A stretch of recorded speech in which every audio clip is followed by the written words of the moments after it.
Okay. അപ്പൊ S S law വെച്ച് നമുക്ക് ഒരുപാട് ആപ്ലിക്കേഷൻസ് വരുന്നുണ്ട്. നമുക്ക് ബോണ്ട് ഡിസോസിയേഷൻ എനർജി കണ്ടുപിടിക്കാൻ പറ്റും. പല ഇതിന്റെയും ബോണ്ട് എന്താൽപ്പി കണ്ടുപിടിക്കാനൊക്കെ നമ്മൾ എന്ത് ചെയ്യും, എസ് എസ് ലോന്റെ ആപ്ലിക്കേഷൻ യൂസ് ചെയ്യുന്നുണ്ട്. ഓക്കെ.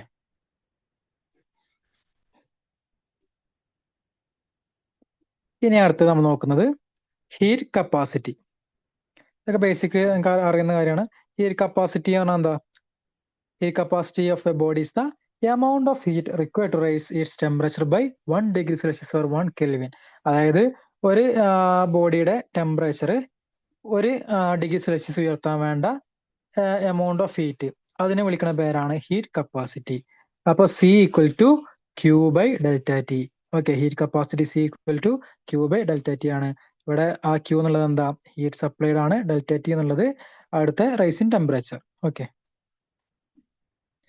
അപ്പൊ ഹീറ്റ് കപ്പാസിറ്റി നമുക്ക് എന്ത്, മോളർ ഹീറ്റ് കപ്പാസിറ്റി ഉണ്ട്, അതുപോലെ സ്പെസിഫിക് ഹീറ്റ് കപ്പാസിറ്റി പറയാൻ പറ്റും. അപ്പൊ എന്താണ് specific heat capacity?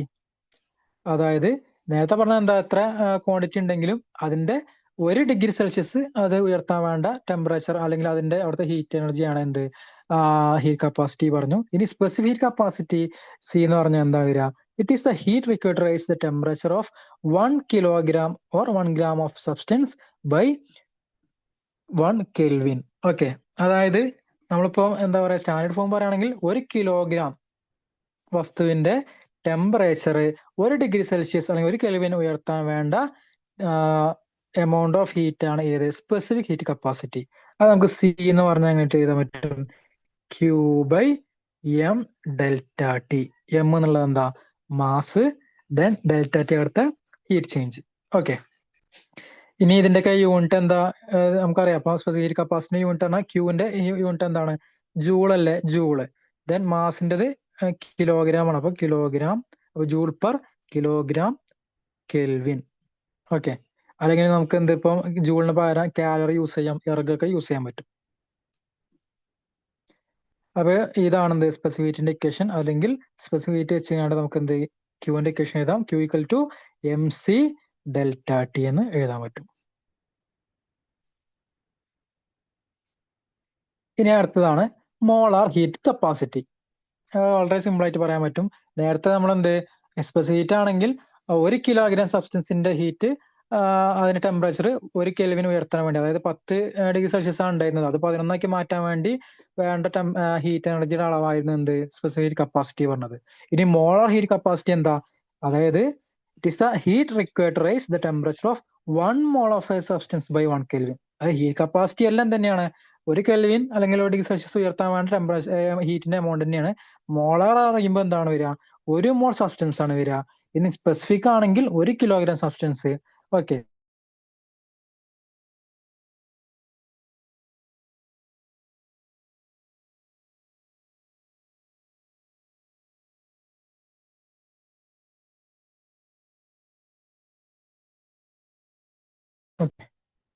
Joule per mole kelvin.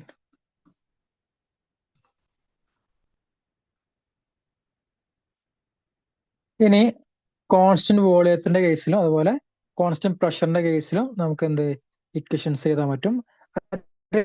Constant volume heat capacity C V equal to D U by D T ആണ് വരിക. Okay, C V equal to D U by D T ആണ്. കാരണം നമ്മൾ ആ കോൺസ്റ്റന്റ് വോളിയത്തിൽ നമ്മൾ പറഞ്ഞ, അല്ലെങ്കിൽ സി വി എന്ന് പറഞ്ഞാൽ എന്ത് തന്നെയാണ്? ക്യൂ ബൈ ഡെൽറ്റ ടി ആണല്ലോ, അല്ലെങ്കിൽ ക്യൂ ബൈ ഡി ടി ആണല്ലോ, അല്ലേ? നമുക്കറിയാം കോൺസ്റ്റന്റ് വോളിയത്തില് അവിടുത്തെ ഇതെന്താണ് വരിക? ക്യൂ വി എന്താണ് വരിക? കോൺസ്റ്റന്റ് വോളിയത്തിലെ ഹീറ്റ് പറഞ്ഞാൽ എന്താ? ഇന്റേണൽ എനർജിയുടെ ചേഞ്ച് അല്ലേ വരിക, അല്ലേ? അപ്പൊ അങ്ങനെയാണ് C V equal to D U by D T ആയിട്ട് കോൺസ്റ്റന്റ് വോളിയം എന്ന് വന്നത്. സോ ഇവിടെ കോൺസ്റ്റന്റ് വോളിയം ആകുമ്പോൾ പിന്നെ എന്താ, നമുക്ക് ഇവിടെ no work is done, all heat goes into increasing internal energy. Internal എനർജിയുടെ ഇൻക്രീസ് ചെയ്യാൻ വേണ്ടിയാണ് ഇവിടെ എല്ലാ ഹീറ്റും യൂസ് ചെയ്യുന്നത്. പിന്നെ ആയിട്ട് കോൺസ്റ്റന്റ് പ്രഷർ സി പി ആണെങ്കിലോ, നമ്മൾ പഠിച്ചു കോൺസ്റ്റന്റ് പ്രഷർ ആണെങ്കിൽ അവിടുത്തെ ക്യൂ പി എന്താണ്? അത് ഡെൽറ്റ എച്ച് ആണ് വരിക, അല്ലെങ്കിൽ ഡി എച്ച് ആണ് വരിക, അല്ലേ? അത് നമുക്ക് എന്ത്, സി പി എന്ന് പറഞ്ഞാൽ, അല്ലെങ്കിൽ സി പറഞ്ഞാൽ D H D Q by D T ആണല്ലോ. അപ്പൊ ഇവിടെ പ്രഷർ കോൺസ്റ്റന്റ് പ്രഷർ ആകുമ്പോൾ ഇവിടെ ഡി എച്ച് ഇട്ട് കൊടുക്കുക. അപ്പൊ നമുക്ക് കിട്ടി C P equal to D H by D T at constant pressure. അപ്പൊ സി പിയും സി വിയും ജസ്റ്റ് ഒന്ന് അറിഞ്ഞു വെക്കുക നല്ലതാണ്. ഇനി ഇതിന്റെ റേഷ്യോ, നമ്മൾ നേരത്തെ അഡിയബാറ്റിക്കിന്റെ കേസിലൊക്കെ ഒരു ഗാമ വന്നിരുന്നു, അല്ലെ? അപ്പൊ ഈ ഗാമ എന്ന് പറഞ്ഞാൽ എന്താ? ഗാമ എന്ന് പറഞ്ഞാൽ ഗാമ ഈക്വൽ ടു CP/CV ആണ്. റേഷ്യോ ഓഫ് ഹീറ്റ് കപ്പാസിറ്റീസ് ആണ് at constant pressure and constant volume. അല്ലെങ്കിൽ വേറെ പേരെന്താ? ഇറ്റ് ഈസ് ഗാമിന് വേറെ പേരാണ് അഡിയബാറ്റിക് ഇൻഡെക്സ് അല്ലെങ്കിൽ ഹീറ്റ് കപ്പാസിറ്റി റേഷ്യോ.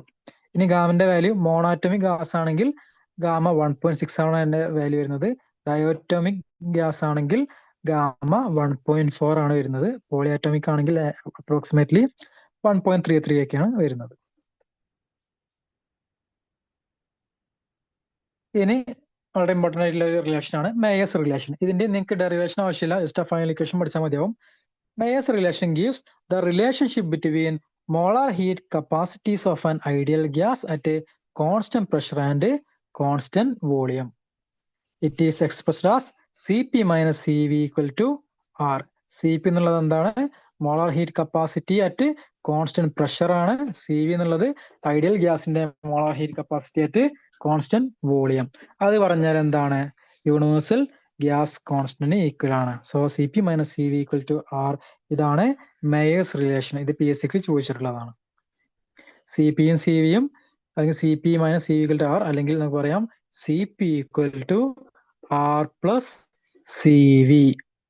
അതായത് ഇവിടെ നോക്കുകയാണെങ്കിൽ എന്താ? Cp ആയിരിക്കും ഏതിനേക്കാൾ എല്ലായ്പ്പോഴും വലുത്? Cvനേക്കാൾ. ഓക്കെ. പിന്നെ ഒരു കാര്യം, ഈ റിലേഷൻ ഐഡിയൽ ഗ്യാസിന് മാത്രമേ വാലിഡ് ഉള്ളൂ. Mayer's relation. അപ്പോൾ Cp minus Cv is valid only for ideal gases. This shows that Cp is always greater than Cv. Since constant pressure gas must also do work during expansion. ഒരു example കൊടുത്തിട്ടുണ്ട്. ഇപ്പൊ ഒരു 1 mol mono atomic ideal ഗ്യാസിന്റെ case ആണെങ്കിൽ ഇവിടെ അവിടുത്തെ Cv വരുന്നത് 3/2 R ആണ്. അതുപോലെ Cpയുടെ വാല്യൂ വരുന്നത് 5/2 R. അങ്ങനെ നമുക്ക് ഇതിന്റെ ഡിഫറൻസ് നോക്കാം. Cp മൈനസ് Cv, അതായത് 5/2 R നിന്ന് 3/2 R കുറച്ച് എത്ര വരിക?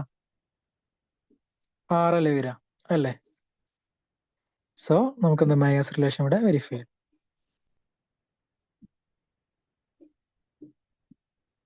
ഇനി അടുത്തത് ഇതിലെ ഇമ്പോർട്ടൻ്റ് ആയിട്ടുള്ള രണ്ട് ടോപ്പിക്കാണ് free energy, Helmholtz free energy, അതുപോലെ ഗിബ്സ് ഫ്രീ എനർജി. അപ്പൊ എന്താണ് Helmholtz free energy? Helmholtz free energy and symbol A ആണ്. Okay. Helmholtz free energy, it is the energy available to do useful work at constant volume and temperature. അതായത് constant വോളിയത്തിലും ടെമ്പറേച്ചറിലും നമുക്ക് കിട്ടുന്ന available ആയിട്ടുള്ള useful വർക്കിനെയാണ് എന്ത് വിളിക്കുക? ഹെൽമോൾട്സ് ഫ്രീ എനർജി പറയുന്നത്. ഓക്കെ. അപ്പം യൂസ്ഫുൾ വർക്കാണ് എപ്പോ? കോൺസ്റ്റന്റ് വോളിയത്തിൽ, അതുപോലെ കോൺസ്റ്റന്റ് ടെമ്പറേച്ചറിലുള്ള യൂസ്ഫുൾ വർക്ക്. ഇക്വേഷൻ നോക്കാം. A equal to U minus TS ആണ്. U minus TS. U internal energy, T temperature, then S entropy. ഇനി അടുത്ത ചേഞ്ച് ഇൻ ഹെൽമോൾട്സ് എനർജി നമുക്ക് എഴുതാം. Delta A equal to delta U minus T delta S. Delta A equal to delta U minus T delta S. ഇനി at constant temperature and volume നമുക്ക് എഴുതാം delta A equal to minus W ആണ് വരിക. Delta A equal to minus W. ഇനി ഡെൽറ്റയുടെ value negative ആണെങ്കിൽ, അല്ലെങ്കിൽ delta A less than 0 ആണെങ്കിൽ ആ പ്രോസസ് എന്തായിരിക്കും? അവിടുത്തെ പ്രോസസ് സ്പോണ്ടേനിയസ് പ്രോസസ് ആയിരിക്കും. ഓക്കെ. അപ്പൊ ഡെൽറ്റ A നെഗറ്റീവ് ആണെങ്കിൽ അതെന്താണ്? സ്പോണ്ടേനിയസ് പ്രോസസ് ആണ്. ഇനി Gibbs free energy. Gibbs free എനർജിന്റെ സിമ്പിൾ G ആണ്. Okay, capital G. It is the energy available to do useful work at constant pressure and temperature. അപ്പൊ നേരത്തെ വ്യത്യാസം നോക്കാം. നേരത്തെ എന്തായിരുന്നു? ഹെൽമോൾട്സ് ഫ്രീ എനർജി ആണെങ്കിൽ അറ്റ് കോൺസ്റ്റന്റ് V ആയിട്ട് വോളിയത്തിലും ടെമ്പറേച്ചറിലുള്ള യൂസ്ഫുൾ വർക്ക് ആയിരുന്നു എന്ത്? ഹെൽമോൾട്സ് ഫ്രീ എനർജി വന്നത്. അതേസമയം ഗിബ്സ് ഫ്രീ എനർജി എന്താണ്? It is the energy available to do useful work at constant pressure and temperature. അതിന്റെ ഇക്വേഷൻ ഓർത്ത് വെക്കുക, ഇമ്പോർട്ടന്റ് ആണ്. G equal to H minus TS. H എന്നുള്ളത് enthalpy, T temperature, S entropy. ഇനി ഇവിടുത്തെ energy change delta G equal to delta H minus T delta H. Okay, delta G equal to delta H minus T delta S. ഇനി at constant T and P നമുക്ക് delta G എന്ന് പറഞ്ഞാൽ minus W എന്നാണ് കിട്ടുക.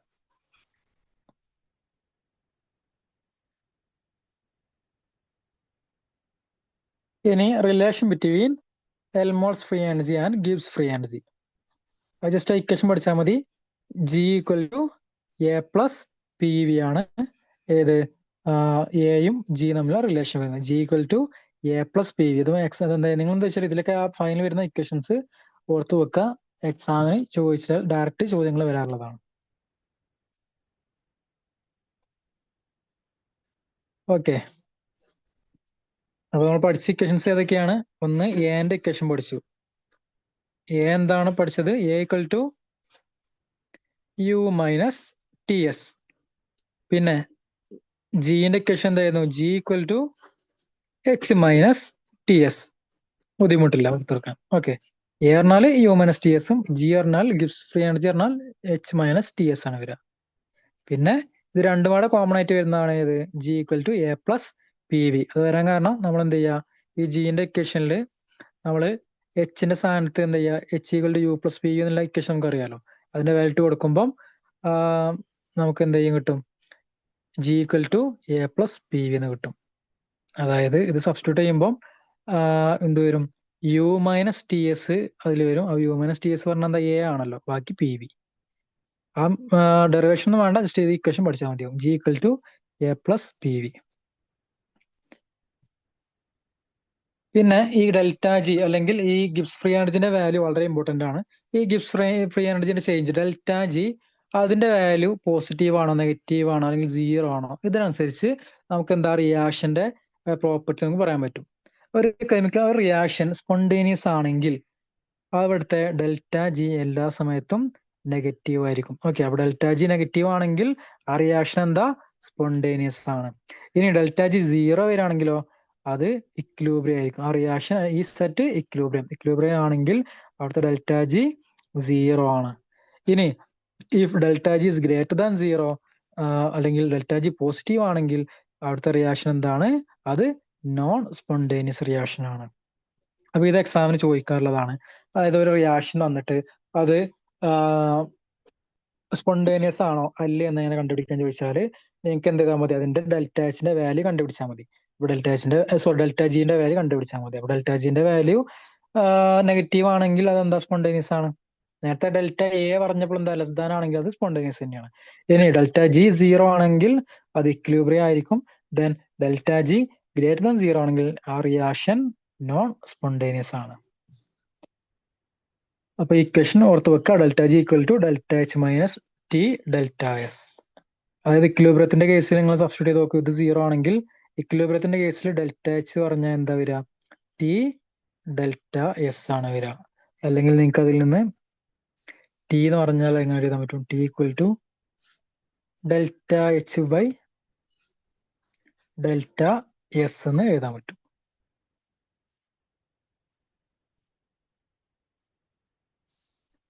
അത് നമുക്ക് ഓരോ conditions നോക്കാം. നേരത്തെ പറഞ്ഞ ഇക്വേഷൻ ഓർമ്മ ഉണ്ടല്ലോ? ഡെൽറ്റ ജി പറഞ്ഞാൽ delta H minus T delta S. നമ്മുടെ ലക്ഷ്യം എന്ന് വെച്ചാൽ അത് സ്പോണ്ടേനിയസ് ആണോ അല്ലേ എന്നുള്ളത് എങ്ങനെ ചെക്ക് ചെയ്യാം. അതായത് ഡെൽറ്റ എസും ഡെൽറ്റ എച്ചിന്റെ വാല്യൂ ഒക്കെ മാറുന്നതനുസരിച്ച് ഡെൽറ്റ ജി എങ്ങനെ മാറുന്നു നോക്കിയാൽ മതി. അപ്പൊ ആദ്യം നമ്മൾ എടുക്കുന്നത് ഡെൽറ്റ എച്ച് നെഗറ്റീവ് എടുക്കുകയാണ്, എക്സോതെർമിക് റിയാക്ഷൻ. അതുപോലെ ഡെൽറ്റ എസ് പോസിറ്റീവ്, അതായത് ഇൻക്രീസ് ചെയ്യുന്ന റിയാക്ഷൻ. ഓക്കെ, എൻട്രോപ്പി ഇൻക്രീസ് ചെയ്യാണ്. അതുപോലെ എക്സോതെർമിക് റിയാക്ഷനുമാണ്. അങ്ങനെയെങ്കിൽ അവിടെ നോക്കൂ, ഇവിടെ ഡെൽറ്റ എസ് പോസിറ്റീവ് ആണെങ്കിൽ എന്താ സംഭവിക്കുക? ഡെൽറ്റ എസ് പോസിറ്റീവ് ആണെങ്കിൽ ഈ ടേം എന്തായാലും നെഗറ്റീവ് ആണ് അല്ലേ? അതുപോലെ ഡെൽറ്റ എച്ച് എക്സോതെർമിക്ക പറഞ്ഞിട്ടുണ്ട്, അത് നെഗറ്റീവ് ആണ്. അപ്പൊ രണ്ട് നെഗറ്റീവ് ആയതുകൊണ്ട് ഡെൽറ്റ ജി എല്ലായ്പ്പോഴും എന്താണ് വരിക? നെഗറ്റീവ് ആണ് വരിക. അപ്പൊ ഈ കേസിൽ ഡെൽറ്റ എച്ച് നെഗറ്റീവ് ആണ്, ഡെൽറ്റ എസ് പോസിറ്റീവ് ആണെങ്കിൽ ആ റിയാക്ഷൻ എന്തായിരിക്കും? ഓൾവേസ് സ്പോണ്ടേനിയസ് ആയിരിക്കും. ഇനി അടുത്ത് നോക്കൂ, ഡെൽറ്റ എച്ചിന്റെ വാല്യൂ നെഗറ്റീവും ഡെൽറ്റ എസിന്റെ വാല്യൂ നെഗറ്റീവ് ആണ്. അപ്പൊ ഇവിടെ നോക്കാം, ഇവിടെ നോക്കുക, ഡെൽറ്റ എസിന്റെ വാല്യൂ നെഗറ്റീവ് ആണെങ്കിൽ ഈ സെക്കൻഡ് ടേം എന്തായി മാറും? അത് പോസിറ്റീവ് ആയിട്ട് മാറില്ലേ? അത് പോസിറ്റീവ് ആയിട്ട് മാറും. അപ്പൊ നമുക്ക് ഇവിടെ സ്പോണ്ടേനിയസ് ആവണമെന്നുണ്ട്. പിന്നെ ഡെൽറ്റ എച്ച് ഇവിടെ എന്താ? നെഗറ്റീവ് തന്നിട്ടുണ്ട്. പക്ഷെ നമുക്ക് ഇവിടെ ഡെൽറ്റ ജി എല്ലായ്പ്പോഴും ഈ കേസിൽ നമുക്ക് സ്പോണ്ടേനിയസ് ആയിട്ട് കിട്ടുമോ? ഇല്ല. ഏത് സമയത്തേ കിട്ടുള്ളൂ? അത് എങ്ങനെ ചോദിച്ചാല് ഇവിടെ എന്താ? ഈ സെക്കൻഡ് ടേമിന്റെ വാല്യൂ ചെറുതാവണം. അത് ചെറുതാവണമെങ്കിൽ ടെമ്പറേച്ചറിനോട് ഇമ്പോർട്ടന്റ് ആണ്. ഓക്കെ, ടെമ്പറേച്ചർ കുറവാണെങ്കിൽ, ചെറിയ ടെമ്പറേച്ചർ ആണെങ്കിൽ നമുക്ക് പറയാം എന്താണ്?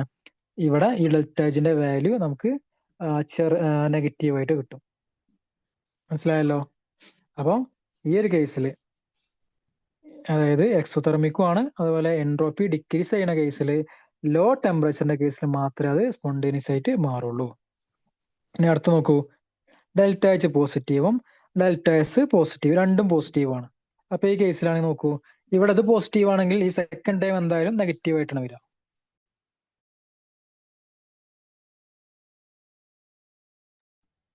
അല്ലേ? സെക്കൻഡ് ടൈം ഇത് പോസിറ്റീവ് ആയതുകൊണ്ട് ഇതെന്തായാലും നെഗറ്റീവ് ആണ് വരിക. ഓക്കെ, ഇത് നെഗറ്റീവ് വന്നു. എന്നാ പക്ഷെ ഇത് നെഗറ്റീവ് ആയതുകൊണ്ട് ഇത് പോസിറ്റീവ് വന്നിട്ടുണ്ട്. അപ്പോ ഇത് ഏത് സമയത്താണ് ഡെൽറ്റ ജി നെഗറ്റീവ് ആവുക? നിങ്ങൾ ആലോചിച്ച് നോക്കൂ. ഇവിടെ ഡെൽറ്റ ജി നെഗറ്റീവ് ആവണമെന്നുണ്ടെങ്കിൽ ഇവിടുത്തെ ടെമ്പറേച്ചർ കൂടണ്ടേ? ടി കൂടിയ കേസിൽ മാത്രമല്ലേ ഈ ഡെൽറ്റ ജി നെഗറ്റീവ് ആവുള്ളൂ, അല്ലേ? അപ്പൊ നമുക്ക് പറയാൻ പറ്റും, ഈ കേസിൽ രണ്ടും പോസിറ്റീവ് ആണെങ്കിൽ, ഡെൽറ്റേസും പോസിറ്റീവ് ആണെങ്കിൽ അവിടെ ഹൈ ടെമ്പറേച്ചറിന്റെ കേസിൽ മാത്രമേ എന്ത് കിട്ടുള്ളൂ? അവിടെ സ്പോണ്ടേനിയസ് പോസ് കിട്ടുള്ളൂ. ലാസ്റ്റ് കേസ് നോക്കൂ, റിയാക്ഷന് എൻഡോതെർമിക് റിയാക്ഷൻ ആണ്, അതായത് ഡെൽറ്റ എച്ച് പോസിറ്റീവ് ആണ്. ഇനി എൻട്രോപ്പി മൈനസും ആണ്. അപ്പൊ എൻട്രോപ്പി മൈനസ് ആണെങ്കിൽ ഇവിടെ നോക്കൂ, ഇത് മൈനസ് ആണെങ്കിൽ ഈ സെക്കൻഡ് ടൈം പോസിറ്റീവ് ആയി. പിന്നെ ഡെൽറ്റ എച്ച് നമ്മൾ പറഞ്ഞിരിക്കണം എന്താണ്? എൻഡോതെർമിക് ആണ്, അപ്പൊ അതും പോസിറ്റീവ് ആണ്. അപ്പൊ ഇവിടെ രണ്ടും പോസിറ്റീവ് ആയതുകൊണ്ട് ഡെൽറ്റ ജി എന്തായിരിക്കും വരിക? അതും പോസിറ്റീവ് ആണ് വരിക, അല്ലേ? അപ്പൊ ഡെൽറ്റ എച്ച് പോസിറ്റീവ് ആണെങ്കിൽ അതെന്താ? അത് സ്പോണ്ടേനിയസ് അല്ല, അല്ലെങ്കിൽ അത് നോൺ സ്പോണ്ടേനിയസ് ആണ്. മനസ്സിലായോ? പിന്നെ ഒരു കേസാണ് എന്ത്? ഡെൽറ്റ എസും അല്ലെങ്കിൽ ഈ രണ്ട് ടേമും എന്താ ഈക്വൽ ആയിട്ട് വരുന്ന കേസ്, അല്ലേ? ആ കേസിൽ നമുക്ക് ഡെൽറ്റ ജി 0 ആയിട്ട് വരും. അല്ലെങ്കിൽ ഡെൽറ്റ ജി ഇക്വിലിബ്രിയം കേസിലാണെങ്കിൽ ഡെൽറ്റ എച്ച് എന്തിനോട് ഈക്വൽ ആയിരിക്കും? ടി ഡെൽറ്റ എസിനോട് ഈക്വൽ ആയിരിക്കും. ഇക്വിലിബ്രിയത്തിൽ ഡെൽറ്റ ജിയുടെ വാല്യൂ 0 ആണ് വരിക.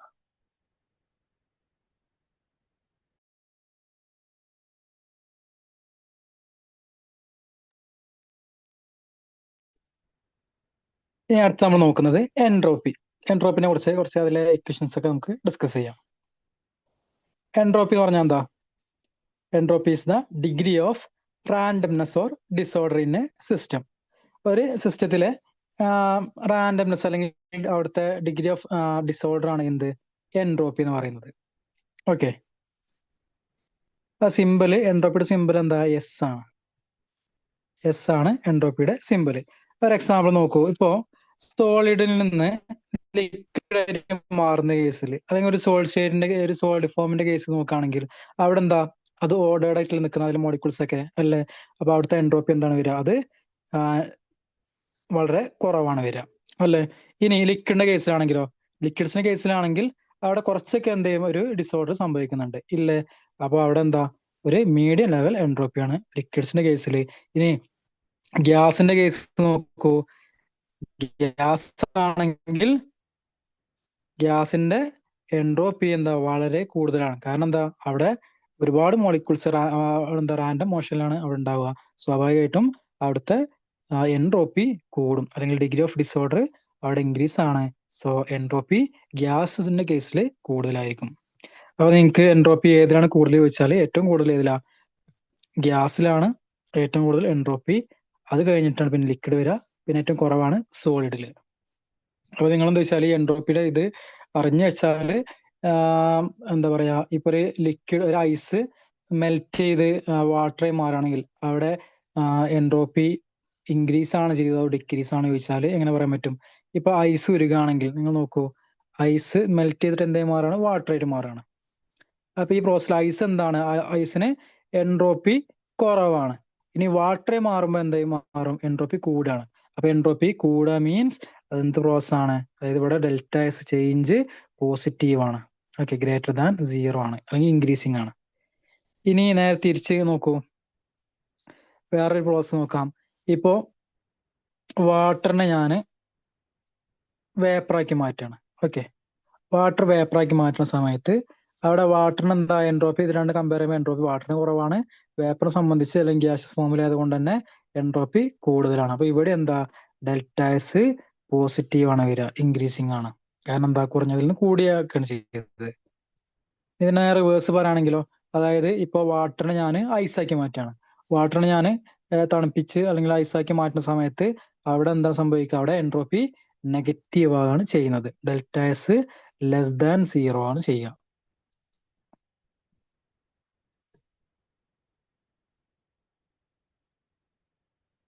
അപ്പോൾ നമ്മൾ ഒരു ഇത് പഠിച്ചിരുന്നു, സെക്കൻഡ് ലോ ഓഫ് തെർമോഡൈനാമിക്സിൽ അവിടെ പറഞ്ഞതാണ് ഏത്, എൻട്രോപ്പിയുടെ സ്റ്റേറ്റ്മെന്റ് ഇല്ലേ.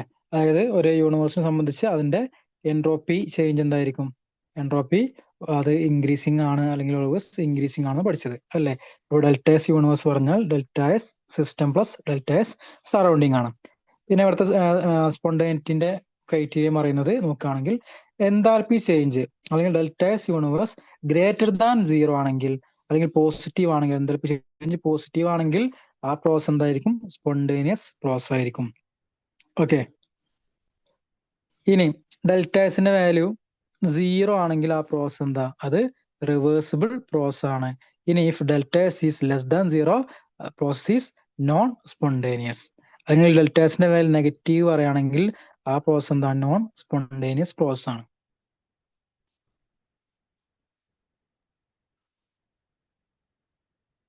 ഇനി നമുക്ക് ഇതിലെ കുറച്ച് ഇക്വേഷൻസ് നോക്കാം. അതിന്റെ സ്ലൈഡ് ഇതിൽ ഉൾപ്പെടുത്താൻ വിട്ടുപോയതാണ്. നമുക്ക് ഡെൽറ്റ എസിന്റെ ഇക്വേഷൻ പറഞ്ഞാൽ എന്താ, ഡെൽറ്റ എസ് അല്ലെങ്കിൽ എസ് ഈക്വൽ ടു എൻട്രോപ്പി എന്ന് പറഞ്ഞാൽ S equal to Q reversible by T എന്ന് എഴുതാൻ പറ്റും, അല്ലെങ്കിൽ ക്യൂ ബൈ ടി എന്ന് എഴുതാം. ഇനി എൻട്രോപ്പിയുടെ യൂണിറ്റ് എന്താ വരിക, എൻട്രോപ്പിയുടെ യൂണിറ്റ് ക്യൂ ബൈ ടി ആണല്ലോ, അപ്പം ജൂൾ പെർ കെൽവിൻ ആണ്. അല്ലെങ്കിൽ എനിക്ക് എർഗ് പെർ കെൽവിൻ എന്ന് പറയാം, അല്ലെങ്കിൽ കാലറി പെർ കെൽവിൻ എന്നൊക്കെ പറയാം. ഇതാണ് എൻട്രോപ്പിയുടെ യൂണിറ്റ്. ഇനി ഒരു ഐസോതെർമൽ എക്സ്പാൻഷന്റെ കേസിൽ ഡെൽറ്റ എസിന്റെ വാല്യൂ, അവിടുത്തെ എന്താൽപ്പി ചേഞ്ച് നോക്കാം. നമുക്കറിയാം ഐസോതെർമൽ എക്സ്പാൻഷൻ പറയുമ്പം ടി എന്താണ് വരിക, ടി കോൺസ്റ്റന്റ് ആണ്. ഓക്കെ. അപ്പൊ കോൺസ്റ്റന്റ് ടെമ്പറേച്ചറിന്റെ കേസിൽ ഡെൽറ്റ എസിന്റെ വാല്യൂ എന്ന് പറഞ്ഞാൽ delta S equal to n R log V2 by V1 ആണ്. N R log V2 by V1 ആണ് എന്ത്, ഒരു ഐസോതെർമൽ എക്സ്പാൻഷന്റെ കേസിലെ entropy change. Delta S equal to n R log V2 by V1. ഈ ഇക്വേഷൻ ഓർത്ത് വെക്കുക, ഇത് വെച്ചൊക്കെ എക്സാമിന് പ്രോബ്ലംസ് വരുന്നതാണ്. Okay. N R log V2 by V1. അല്ലെങ്കിൽ നിങ്ങൾക്ക് വേറെ പിന്റെ ടേംസിൽ, ഇപ്പോൾ പ്രഷർ ടേംസ് പറയുകയാണെങ്കിൽ delta S equal to n R log നേരത്തെ V2 ബൈ V1 അല്ല, അപ്പൊ ഇവിടെ P1 ബൈ P2 എന്നാണ് കൊടുക്കുക. ഓക്കെ. ഇനീഷ്യൽ ബൈ ഫൈനൽ എന്നാണ് വരിക പ്രഷറിന്റെ കേസിൽ. Delta S equal to n R log P1 by P2 അല്ലെങ്കിൽ delta S equal to n R log V2 by V1. പിന്നെ ഇതിനെ നിങ്ങൾക്ക് ലോഗിന്റെ ഇതിലേക്ക് മാറ്റം അറിയാലോ. ജസ്റ്റ് 2.303 ലോഗ് മൾട്ടിപ്ലൈ ചെയ്താൽ നമുക്ക് എന്ത് കിട്ടി, അല്ലെങ്കിൽ 2.303 ചെയ്താൽ അതിനെ ലോഗിലേക്ക് മാറ്റാം. ഓക്കെ. ഇനി ഇവിടെ ഡെൽറ്റ എസ് ഇപ്പോ എന്താ പറയാ, ഫേസ് ട്രാൻസിഷന്റെ സമയത്ത്, ഓക്കെ, ഫേസ് ട്രാൻസിഷൻ സമയത്ത് നടക്കുന്ന എൻതാൽപ്പി ചേഞ്ച് ആണ് നമ്മൾ നോക്കുന്നത്. ആദ്യം ഫ്യൂഷൻ നടക്കുന്ന സമയത്ത്, ഫ്യൂഷൻ നടക്കുമ്പോൾ എന്താ സംഭവിക്കുക, ഫ്യൂഷൻ നടക്കുമ്പോൾ അവിടെ നമുക്ക് അവിടുത്തെ ചേഞ്ച് തന്നെ കണ്ടുപിടിക്കാം. ഡെൽറ്റ എസ് ഓഫ് ഫ്യൂഷൻ എന്ന് പറഞ്ഞാൽ equal to delta H F, അതായത് enthalpy of fusion. Okay. Enthalpy of fusion by temperature. ഇവിടുത്തെ ടെമ്പറേച്ചർ എന്തായിരിക്കും, മെൽറ്റിംഗ് പോയിന്റ് ആയിരിക്കില്ലേ, ആയിരിക്കും. അപ്പൊ ഡെൽറ്റ എസ് ഫ്യൂഷൻ എന്ന് പറഞ്ഞാൽ delta H F by temperature ചെയ്താൽ എന്ത് കിട്ടും, അവിടുത്തെ ഡെൽറ്റ എസ് കിട്ടും. ഇനി ഇതേപോലെ നമുക്ക് ഏത് കണ്ടുപിടിക്കാം, ഡെൽറ്റ എസ് വേപ്പറൈസേഷൻ കണ്ടുപിടിക്കാം. അപ്പൊ എന്താ വരിക, ഡെൽറ്റ എസ് അവിടുത്തെ എന്താ entropy change, delta S vaporization equal to enthalpy change of vaporization, delta H vaporization divided by T അല്ലെങ്കിൽ ടി ബി. എന്താ ടി ബി പറഞ്ഞാൽ ബോയിലിംഗ് പോയിന്റ് അല്ലേ. അപ്പൊ delta H vaporization by T ചെയ്ത് കഴിഞ്ഞാൽ അവിടുത്തെ എൻട്രോപ്പിയിലുള്ള ഡെൽറ്റ എസ് കിട്ടും. ഇനി ഡെൽറ്റ എച്ച് സബ്ലിമേഷൻ എന്താ വരിക, delta S sublimation equal to enthalpy change of delta H sublimation by sublimation temperature, T sub ചെയ്ത് കഴിഞ്ഞാൽ അവിടുത്തെ എൻട്രോപ്പി ചേഞ്ച് ലഭിക്കും. ഓക്കെ. അപ്പം ഒരു ഫേസ് ട്രാൻസിഷന്റെ കേസിൽ നമുക്കറിയാം, ഫേസ് ട്രാൻസിഷൻ നടക്കുമ്പോൾ ഇക്വിലിബ്രിയം കേസ് ആണല്ലോ. അപ്പം അവിടുത്തെ ഡെൽറ്റ ജി എന്താണ് വരിക, 0 ആണ്. നമ്മൾ നേരത്തെ പഠിച്ചല്ലോ ഡെൽറ്റ ജിന്റെ ഇക്വേഷൻ പ്രകാരം എന്താ, delta H equal to T delta S ആണ്. അപ്പൊ അതിൽ നിന്ന് ഡെൽറ്റ എസ് പറഞ്ഞാൽ എങ്ങനെ കിട്ടും? Delta S equal to delta H by T ആണ്. അപ്പം ഡെൽറ്റ എസും ഡെൽറ്റ എച്ചും തമ്മിലുള്ള റിലേഷൻ ഇതിൽ നിന്നാണ് കിട്ടുന്നത്. അപ്പൊ എൻതാൽപ്പി ഓഫ് വേപ്പറൈസേഷൻ ആണെങ്കിലോ, അല്ലെങ്കിൽ entropy of fusion, entropy of vaporisation, entropy sublimation, ഇതൊക്കെ എങ്ങനെ കിട്ടും? ജസ്റ്റ് അതിന്റെ എൻതാൽപ്പി ഡിവൈഡ് ബൈ ടെമ്പറേച്ചർ ചെയ്ത് കഴിഞ്ഞാൽ അതിന് കറസ്പോണ്ടിങ് ആയിട്ടുള്ള ഡെൽറ്റ എസ് ലഭിക്കുന്നതാണ്.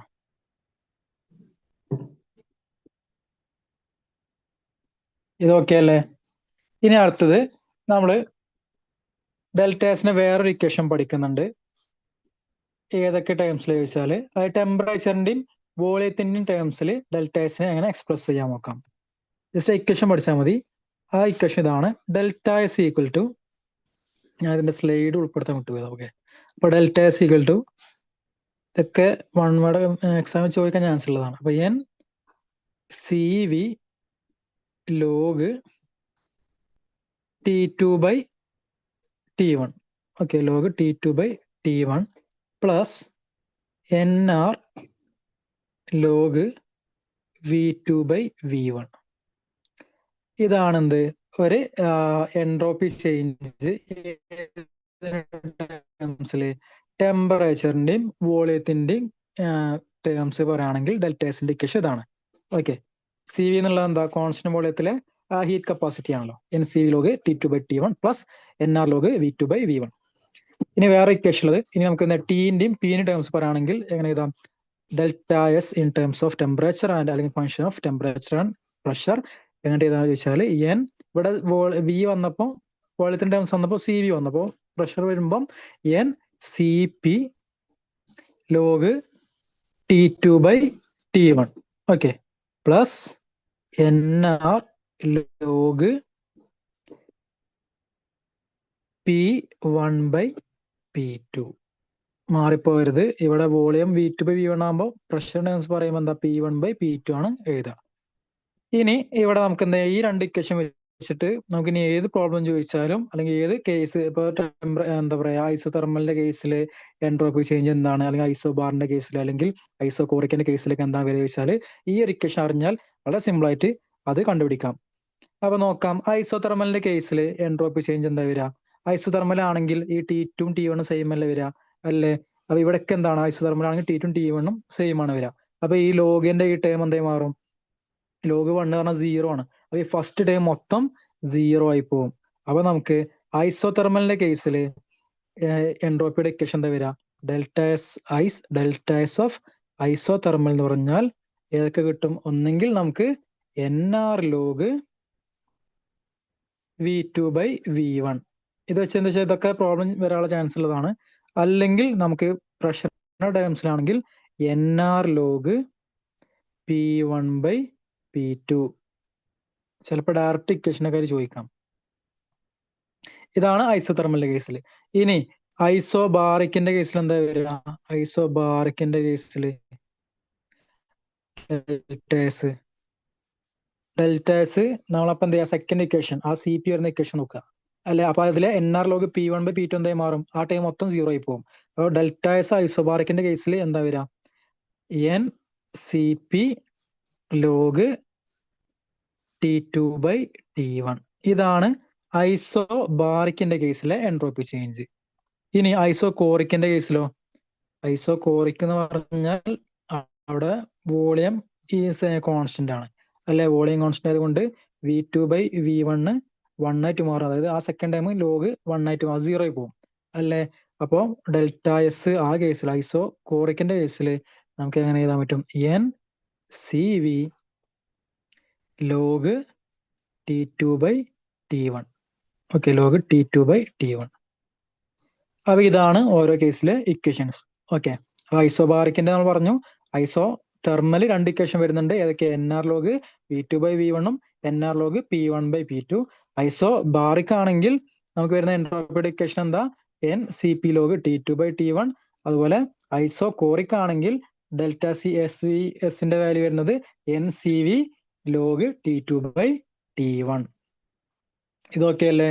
ഇത് മാറിപ്പോരുത്, എക്സാമിന് സ്ഥിരമായിട്ട് വരുന്നതാണ്. ഓക്കെ അല്ലേ? അപ്പൊ എൻട്രോപ്പിയുടെ ഇക്വേഷൻസ് ആണ് നമ്മൾ ഇതുവരെ പറഞ്ഞത്. നമുക്കിനി അടുത്തതിലേക്ക് പോകാം. Carnot engine. കാർനോട്ട് എഞ്ചിൻ എന്ന് പറഞ്ഞാൽ എന്താ? ഒരു ഹീറ്റ് എഞ്ചിൻ ആണ് അല്ലെ? ഒരു ഐഡിയൽ ഹീറ്റ് എഞ്ചിൻ ആണ് ഇത് കാർനോട്ട് എഞ്ചിൻ. അപ്പൊ കാർനോട്ട് ഒരു ഹീറ്റ് എഞ്ചിനിൽ നടക്കുന്ന ഹീറ്റ് ട്രാൻസ്ഫർ എന്താ ശരിക്ക്? അല്ലെങ്കിൽ ടെമ്പറേച്ചർ എനർജി ചേഞ്ച് എന്താണ്? ഹീറ്റ് എഞ്ചിൻ എന്ന് പറഞ്ഞാൽ അവിടെ നടക്കുന്നത് എന്താ? ഹീറ്റിനെ എന്താക്കി മാറ്റാണ്? മെക്കാനിക്കൽ എനർജിക്ക് മാറ്റാണ് ചെയ്യുക അല്ലേ? ഇത് എക്സാമിന് ചോദിച്ചതാണ്. ഒരു ഹീറ്റ് എഞ്ചിനിലെ എനർജി ട്രാൻസ്ഫർ എന്താ ചോദിച്ചാൽ ഹീറ്റ് എനർജിനെ എന്താക്കി മാറ്റുന്നു? അത് മെക്കാനിക്കൽ എനർജിക്ക് മാറ്റുന്നതാണ് ഹീറ്റ് എഞ്ചിൻസ്. നമ്മളെ ഡീസൽ എഞ്ചിൻ അല്ലെങ്കിൽ കാർനോട്ട് എഞ്ചിൻ, പെട്രോൾ എഞ്ചിൻ ഒക്കെ എന്താണ്? അത് ഹീറ്റ് എഞ്ചിൻസ് ആണ്. അപ്പൊ കാർനോട്ട് എഞ്ചിൻ ഡിസ്കവർ ചെയ്തത് 1824 നിക്കോളാസ് ലിയനാർഡ് സാഡി കാർനോട്ട് ആണ്. ഓക്കെ, അങ്ങനെയാണ് കാർനോട്ട് എഞ്ചിൻ എന്നുള്ള പേര് വന്നത്. It is A ideal heat engine. ഒരു ഐഡിയൽ ഹീറ്റ് എഞ്ചിൻ ആണ് കാർനോട്ട് എഞ്ചിൻ. അതുപോലെ it represent most efficient engine possible between two temperatures. രണ്ട് ടെമ്പറേച്ചറിന് ഇടയിൽ ഏറ്റവും എഫിഷ്യന്റ് ആയിട്ടുള്ള ഹീറ്റ് എഞ്ചിൻ ആണ് ഏത്? Carnot engine. പിന്നെ ഇത് ഓപ്പറേറ്റ് ചെയ്യുന്നത് നോക്കുകയാണെങ്കിൽ it operates on A reversible cycle. Okay, അല്ലെങ്കിൽ കാർനോട്ട് സൈക്കിളിലാണ് ഇത് ഓപ്പറേറ്റ് ചെയ്യുന്നത്. നമുക്ക് നോക്കാം എന്താണ് കാർനോട്ട് സൈക്കിൾ എന്ന്. കാർനോട്ട് സൈക്കിളിൽ 4 പ്രോസസ് ആണ് മെയിൻ ആയിട്ടുള്ളത്. ഓക്കെ, ഇതാണ് ഇപ്പോൾ കാർനോട്ട് സൈക്കിളിന്റെ PV ഡയഗ്രാം ഇവിടെ കൊടുത്തിട്ടുള്ളത്. ഇത് TS ഡയഗ്രാം, ടെമ്പറേച്ചർ എൻട്രോപ്പി തമ്മിലുള്ള ഗ്രാഫാണ് കൊടുത്തിട്ടുള്ളത്. ഒരു കാർനോട്ട് സൈക്കിളിൽ വരുന്ന പ്രോസസ്സുകൾ ഫസ്റ്റ് ഐസോതെർമൽ എക്സ്പാൻഷൻ. ഓക്കെ, ഇതില് PV ഡയഗ്രാം നോക്കുകയാണെങ്കിൽ 1 നിന്ന് 1 to 2 ഈ പ്രോസസ് എന്താണ്? ഇത് ഐസോതെർമൽ എക്സ്പാൻഷൻ ആണ്. അത് കഴിഞ്ഞ് നടക്കുന്നതാണ് എന്ത്? 2 to 3 നടക്കുന്നത് അഡിയബാറ്റിക് എക്സ്പാൻഷൻ. ഓക്കെ, അപ്പൊ ഐസോതെർമൽ എക്സ്പാൻഷൻ, 2 അഡിയബാറ്റിക് എക്സ്പാൻഷൻ. പിന്നെ നടക്കുന്നത് എന്താ? 2 കംപ്രഷൻ ആണ്. അതായത് 3 നിന്ന് 4ലേക്ക് പോകുമ്പോൾ അവിടെ നടക്കുന്നത് ഐസോതെർമൽ കംപ്രഷൻ. ദെൻ 4 നിന്ന് 1ലേക്ക് പോകുന്ന പ്രോസസ് ഏതാ? Adiabatic compression. അപ്പൊ ഇങ്ങനെ ഒരു റിവേഴ്സിബിൾ സൈക്കിൾ ആണ് ഏതിൽ നടക്കുന്നത്? കാർനോട്ട് എഞ്ചിനിൽ നടക്കുന്നത്. ഇതാണ് കാർനോട്ട് സൈക്കിൾ. കാർനോട്ട് സൈക്കിളിൽ 4 സ്ട്രോക്ക് ആണ്, അല്ലെങ്കിൽ 4 പ്രോസസ് ആണ് ഉള്ളത്. ഏതൊക്കെയാണ്? Isothermal expansion, adiabatic expansion, isothermal compression, then adiabatic compression. നമുക്ക് ഇവിടെ ചെയ്യുന്നത് എന്താ ചോദിച്ചാൽ ഇവിടുത്തെ എന്ത് ചെയ്യണം? നെറ്റ് വർക്ക് കണ്ടുപിടിക്കണം. അതെനിക്ക് ഡെറിവേഷൻ ഒന്നും ആവശ്യമില്ല. എന്തായാലും ഇവിടുത്തെ നെറ്റ് വർക്ക് നമ്മൾ വർക്കൗട്ട് ചെയ്യുമ്പോൾ കിട്ടുന്നത് W net equal to Q2 minus Q1 ആണ്. ഓക്കെ, Q2 മൈനസ് Q1 ആണ് അവിടുത്തെ നെറ്റ് വർക്ക് ഡൺ വരുന്നത്. അങ്ങ് നോക്കാം ഓരോന്ന്. ഇപ്പൊ ഐസോതെർമൽ എക്സ്പാൻഷൻ ആണെങ്കിൽ നമ്മൾ പറഞ്ഞു ഇവിടെ എന്താ സംഭവിക്കുന്നത്? ഐസോതെർമൽ എക്സ്പാൻഷനിൽ സിസ്റ്റം Q1 ഹീറ്റ് അബ്സോർബ് ചെയ്യാം. ഓക്കെ, അതായത് ഹോട്ട് റിസർവോയർ ഉണ്ട്, കോൾഡ് റിസർവോയർ ഉണ്ട്. അപ്പം ഹോട്ട് റിസർവോയറിൽ നിന്ന് T1 ടെമ്പറേച്ചറിലെ ഹോട്ട് റിസർവോയറിൽ നിന്ന് Q1 ഹീറ്റ് അബ്സോർബ് ചെയ്യും സിസ്റ്റം, അല്ലെങ്കിൽ ഹീറ്റ് എഞ്ചിൻ അബ്സോർബ് ചെയ്യും. ഓക്കെ, ഇനി അടുത്തത് അപ്പൊ സ്വാഭാവികമായിട്ട് ഗ്യാസ് എക്സ്പാൻഡ് ചെയ്യില്ല. അപ്പൊ gas expands and does work on surroundings. First കേസിൽ എന്താ സംഭവിക്കുന്നത്? ഹീറ്റ് റിസർവോയറിൽ നിന്ന്, അല്ലെങ്കിൽ T1 ടെമ്പറേച്ചർ ഉണ്ടായിരുന്ന ഹീറ്റ് റിസർവോയറിൽ നിന്ന് ഈ സിസ്റ്റം എന്ത് ചെയ്തു? Q1 ഹീറ്റ് അബ്സോർബ് ചെയ്തു, എന്നിട്ട് എക്സ്റ്റേണൽ വർക്ക് ചെയ്തു. അതാണ് എന്ത്? Isothermal expansion. ഇനി അഡിയബാറ്റിക് എക്സ്പാൻഷൻ പറഞ്ഞാൽ എന്താ? അവിടെ ഹീറ്റ് എക്സ്ചേഞ്ച് നടക്കുന്നുണ്ട്. അവിടെ ഹീറ്റ് എക്സ്ചേഞ്ച് 0 അല്ലെങ്കിൽ Q0 ആണ് അല്ലേ? ഇവിടെ നടക്കുന്നത് എന്താണ്? ഇവിടെ internal energy decreases, that is gas cools to T2. Okay, അപ്പൊ ഇവിടെ സ്വാഭാവികമായിട്ട് ഇന്റേണൽ എനർജി ഡിക്രീസ് ചെയ്യുന്നു. അപ്പൊ ഗ്യാസ് എന്ത് ചെയ്യും? T2യിലേക്ക് മാറാണ് ചെയ്യുക, അല്ലെങ്കിൽ കൂൾ ചെയ്യുന്നു. അടുത്ത കേസ് എന്താ? Then isothermal compression. Isothermal compression പറഞ്ഞാൽ നേരത്തെ ഹീറ്റ് അബ്സോർബ് ചെയ്തൊക്കെയായിരുന്നു. ഇവിടെ ചെയ്യുന്നത് എന്താ? Gas reject heat Q2 to cold reservoir at constant T2. അതായത് T2 ടെമ്പറേച്ചറിലുള്ള കോൾഡ് റിസർവോയറിലേക്ക് ഗ്യാസ് എന്ത് ചെയ്യാണ്? അല്ലെങ്കിൽ ഹീറ്റ് റിലീസ് ചെയ്യാണ്. ഓക്കെ, അപ്പൊ ഇവിടെ എന്താ? ഇവിടെ work done on the gas ആണ് വരുന്നത്. നാലാമത്തെ കേസ് അഡിയബാറ്റിക് കംപ്രഷൻ. അത് ഇവിടെ എന്താ? ഇവിടെ അഡിയബാറ്റിക് ആകുമ്പോൾ നോ ഹീറ്റ് എക്സ്ചേഞ്ച് ആണ് വരുന്നത്. അപ്പോൾ സ്വാഭാവിക കംപ്രഷൻ നടക്കുന്നതുകൊണ്ട് തന്നെ ഇവിടെ എന്താ ചെയ്യുക? ടെമ്പറേച്ചർ T1ലേക്ക് എന്ത് ചെയ്യും? അത് റൈസ് ചെയ്യാണ് ചെയ്യുക. ഓക്കെ, അതായത് ഒരു സൈക്ലിക് പ്രോസസ് കംപ്ലീറ്റ് ചെയ്തു. അപ്പൊ ആദ്യം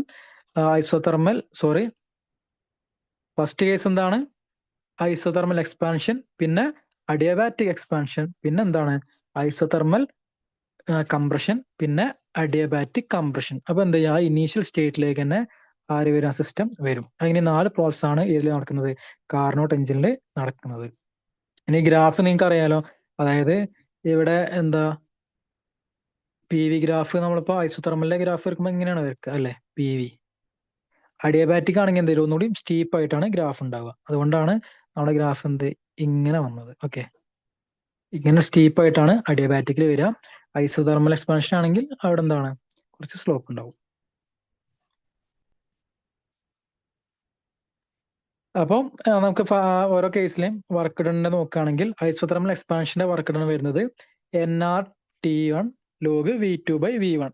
ഐസോതെർമലിന്റെ വർക്ക് ഡൺ ഇക്വേഷൻ നമുക്ക് അറിയാലോ, nRT log V2/V1 ആണ്. അപ്പൊ ഇവിടെ ഓരോന്നും സബ്സ്റ്റിറ്റ്യൂട്ട് ചെയ്യാം. അതെന്താ, ഇനീഷ്യലി ആ സമയത്ത് ഉണ്ടായ ടെമ്പറേച്ചർ T1 ആണ്, പിന്നെ V2 V1 ഒക്കെ അറിയാലോ. ദെൻ അഡിയബാറ്റിക് എക്സ്പാൻഷൻ രണ്ടാമത്തെ, അപ്പൊ ആ സമയത്ത് ഉള്ള work done ആണെന്ത് NCV T1 - T2. പിന്നെ ഐസോതെർമൽ കംപ്രഷന്റെ കേസിൽ nRT2 log V4/V3 ആണ് വരിക, അത് നെഗറ്റീവ് ആണ് വാല്യൂ വരുന്നത്. അതുപോലെ അഡിയബാറ്റിക് കംപ്രഷന്റെ കേസിൽ NCV T2 - T1 ആണ് വരുന്നത്. അപ്പൊ ടോട്ടൽ വർക്ക് ഡൺ അല്ലെങ്കിൽ ഇവിടുത്തെ നെറ്റ് വർക്ക് ഡൺ നമ്മൾ നോക്കുകയാണെങ്കിൽ ഇതിന്റെയൊക്കെ എന്താ ചെയ്യുക, ഓരോ കേസിലെയും വർക്ക് ഡൺ സം ചെയ്യുക, അത് കിട്ടുന്ന വാല്യൂ Q1 - Q2 ആണ്. ഓക്കെ, അപ്പം ഈ ഒരു കാർനോട്ട് എഞ്ചിനിലെ നെറ്റ് വർക്ക് ഡൺ എന്ന് പറഞ്ഞാൽ Q1 - Q2 ആണ് വരുന്നത്. അല്ലെങ്കിൽ വേറെ രീതി പറയുകയാണെങ്കിൽ അവിടെ ഇപ്പൊ ആ പി വി ഡയഗ്രം ഉണ്ടല്ലോ, അതിലെ ആ ഏരിയ അല്ലെങ്കിൽ ആ പി വി ഗ്രാഫില് ആ എൻക്ലോസ് ചെയ്ത ഏരിയ ഉണ്ടല്ലോ, ഈ ഏരിയ, ഇതിന്റെ ഏരിയ ആണ് ശരിക്കും എന്താ അവിടുത്തെ വർക്ക് ഡൺ. ഇതെന്താണ് വരിക, Q1 - Q2 ആണ്. ഇനി ഇതെന്തിനു മാച്ച് ചെയ്യും, നമ്മളിപ്പം അടുത്ത് പറയുന്ന കാർനോട്ട് എഫിഷ്യൻസി, അതായത് കാർനോട്ട് എഫിഷ്യൻസി പറഞ്ഞാൽ അവിടുത്തെ W net/Q1 ചെയ്ത് കഴിഞ്ഞാൽ എന്ത് കിട്ടും, അവിടുത്തെ കാർനോട്ട് എഫിഷ്യൻസി കിട്ടും. അത് കിട്ടുമ്പോൾ എത്രയാണ്, 1 - T2/T1 ആണ് കാർനോട്ടിന്റെ എഫിഷ്യൻസി വരുന്നത്. അപ്പൊ അതാണ് നോക്കുന്നത് efficiency of a Carnot engine. Eta denote ചെയ്യുക, eta equal to work by heat input, work output by heat input. അതായത് നമുക്കിപ്പോ എഫിഷ്യൻസി, ഒരു സാധനത്തിന്റെ എഫിഷ്യൻസി അല്ലെങ്കിൽ എഞ്ചിന്റെ എഫിഷ്യൻസി പറഞ്ഞാൽ എന്താ, നമ്മള് എത്ര ഹീറ്റ് കൊടുക്കുമ്പോൾ ആ ഹീറ്റിൽ നിന്ന് എത്രമാത്രമാണ് നമുക്ക് കിട്ടുന്ന ഔട്ട്പുട്ട്. ഓക്കെ, അതായത് ഇപ്പോ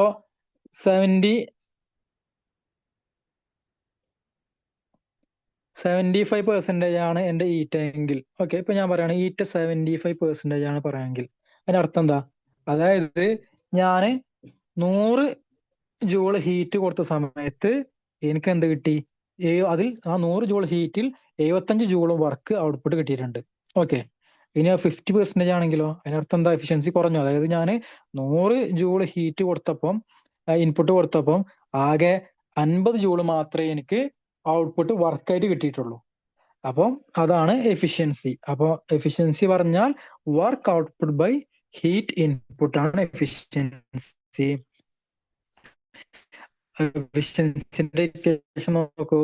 അപ്പൊ വർക്ക് ഔട്ട്പുട്ട് പറഞ്ഞാൽ നമുക്ക് ഇവിടെ അറിയാലോ, Q1 - Q2 നമുക്ക് കിട്ടിയത് അല്ലേ നെറ്റ്, അതേ divide by heat input. Q1/Q1 1 വരുമ്പോ 1 - Q2/Q1 എന്നുള്ള ഒരു ഇക്വേഷൻ കിട്ടും. ഇനി ഇതിനെ നമുക്ക് വേറെ രീതിയിൽ പറയുകയാണെങ്കിൽ, ടീന്റെ ടേംസ് പറയുകയാണെങ്കിൽ, റിവേഴ്സിബിൾ കാർനോട്ട് സൈക്കിളിന്റെ കേസിൽ, ഒരു റിവേഴ്സിബിൾ കാർനോട്ട് സൈക്കിളിന്റെ കേസിൽ നമുക്ക് എങ്ങനെയായിട്ട് എഴുതാൻ പറ്റും, Q1/T1 ഈക്വൽ ടു Q2/T2 ആണ്. ഓക്കെ, അതായത് ഒരു റിവേഴ്സിബിൾ കാർനോട്ട് സൈക്കിളിന്റെ കേസിൽ എൻട്രോപ്പിന്റെ ഇത് വെച്ച് നമുക്ക് പറയാം, അതായത് ഇവിടെ എന്താ S1 ഈക്വൽ ടു S2 ആണ് വരിക, അല്ലെങ്കിൽ അവിടുത്തെ എന്താ ഡെൽറ്റ എസിന്റെ വാല്യൂ 0 ആണല്ലോ വരിക, ചേഞ്ച്. അപ്പം എന്തായാലും Q1/T1 ഈക്വൽ ടു Q2/T2. അപ്പൊ നമുക്ക് ഇതിൽ സബ്സ്റ്റിറ്റ്യൂട്ട് ചെയ്ത് കൊടുത്താൽ Q1/Q2 എന്ന് പറഞ്ഞാൽ എങ്ങനെ എഴുതാൻ പറ്റും, T1/T2 എന്ന് കൊടുക്കാം. അത് നമ്മുടെ ഇക്വേഷനിലേക്ക് സബ്സ്റ്റിറ്റ്യൂട്ട് ചെയ്യുമ്പോൾ നമുക്ക് എഫിഷ്യൻസി ഈറ്റ ഈക്വൽ ടു 1 - T2/T1. ഇതാണ് എഫിഷ്യൻസിന്റെ ഇക്വേഷൻ. ഇതില് T1 T2 മാറിപ്പോയത്, T2 ആണെന്ത് ടെമ്പറേച്ചർ അറ്റ് അല്ലെങ്കിൽ കോൾഡ് റിസർവോയറിലെ ടെമ്പറേച്ചർ ആണ് T2, T1 ആണ് ഹോട്ട് റിസർവോയറിലെ ടെമ്പറേച്ചർ. ഓക്കെ, അത് മാറിപ്പോരുത്. അപ്പൊ ഈറ്റ ഈക്വൽ ടു 1 - T2/T1. ഇത് വെച്ചിട്ട് ഒരുപാട് എക്സാമിന് സ്ഥിരമായിട്ട് എന്താ പ്രോബ്ലംസ് വരുന്നതാണ്. എഫിഷ്യൻസി കണ്ടുപിടിക്കാനും അല്ലെങ്കിൽ ഈ എഫിഷ്യൻസി വെച്ചിട്ട് അവിടുത്തെ ഹീറ്റ് കണ്ടുപിടിക്കാനൊക്കെ ചോദിച്ചിട്ടുണ്ട്. അപ്പൊ എന്തായാലും ഇത് ഓർത്ത് വെക്കുക.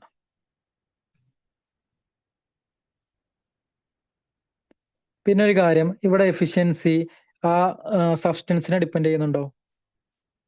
ഇല്ലല്ലോ, ടെമ്പറേച്ചറിനെ മാത്രമേ ഡിപ്പെൻഡ് ചെയ്യുന്നുള്ളൂ അല്ലേ? അതാണ് efficiency depends only on temperatures, not on the working substance.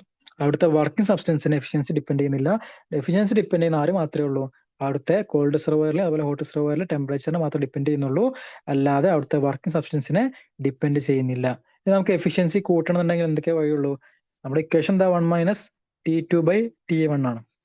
അപ്പൊ അത് ഇൻക്രീസ് ചെയ്യണമെന്നുണ്ടെങ്കിൽ എന്തായാലും വഴിയുള്ളൂ?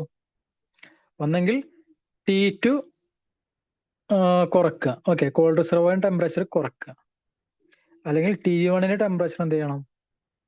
അത് വളരെ കൂട്ടണം. എന്നാൽ മാത്രമേ എന്ത് നടക്കുള്ളൂ? നമുക്ക് എഫിഷ്യൻസി കൂടുതൽ കിട്ടുള്ളൂ.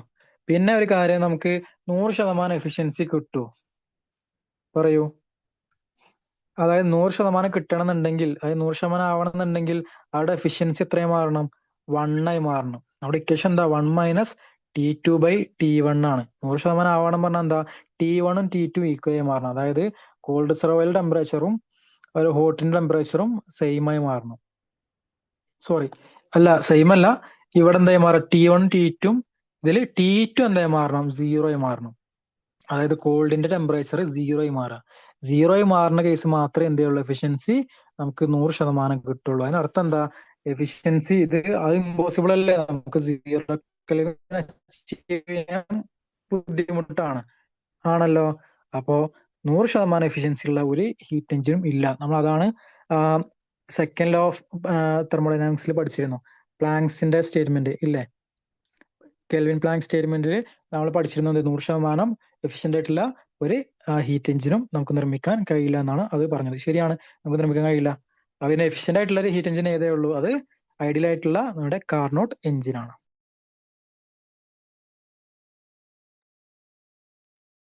അപ്പൊ ഇതൊക്കെ അല്ലേ എഫിഷ്യൻസി? അവ എഫിഷ്യൻസിന്റെ ഇക്വേഷൻ നോക്കുക. ഇത് വെച്ചിട്ട് എക്സാം സ്ഥിരമായിട്ട് പ്രോബ്ലംസ് വരുന്നതാണ്. അപ്പൊ ഇത്രയേ ഉള്ളൂ കാർനോട്ട് എഞ്ചിനെ കുറിച്ച് നമുക്ക് എക്സാം പോയിന്റ് ഓഫ് വ്യൂല് പഠിക്കാനുള്ളത്. നിങ്ങൾ ആ വർക്കിന്റെ അത് നോക്കുക. പിന്നെ 4 പ്രോസസ്സുകൾ, കാർനോട്ട് സൈക്കിൾ വരുന്ന 4 പ്രോസസ്സുകൾ നോക്കുക.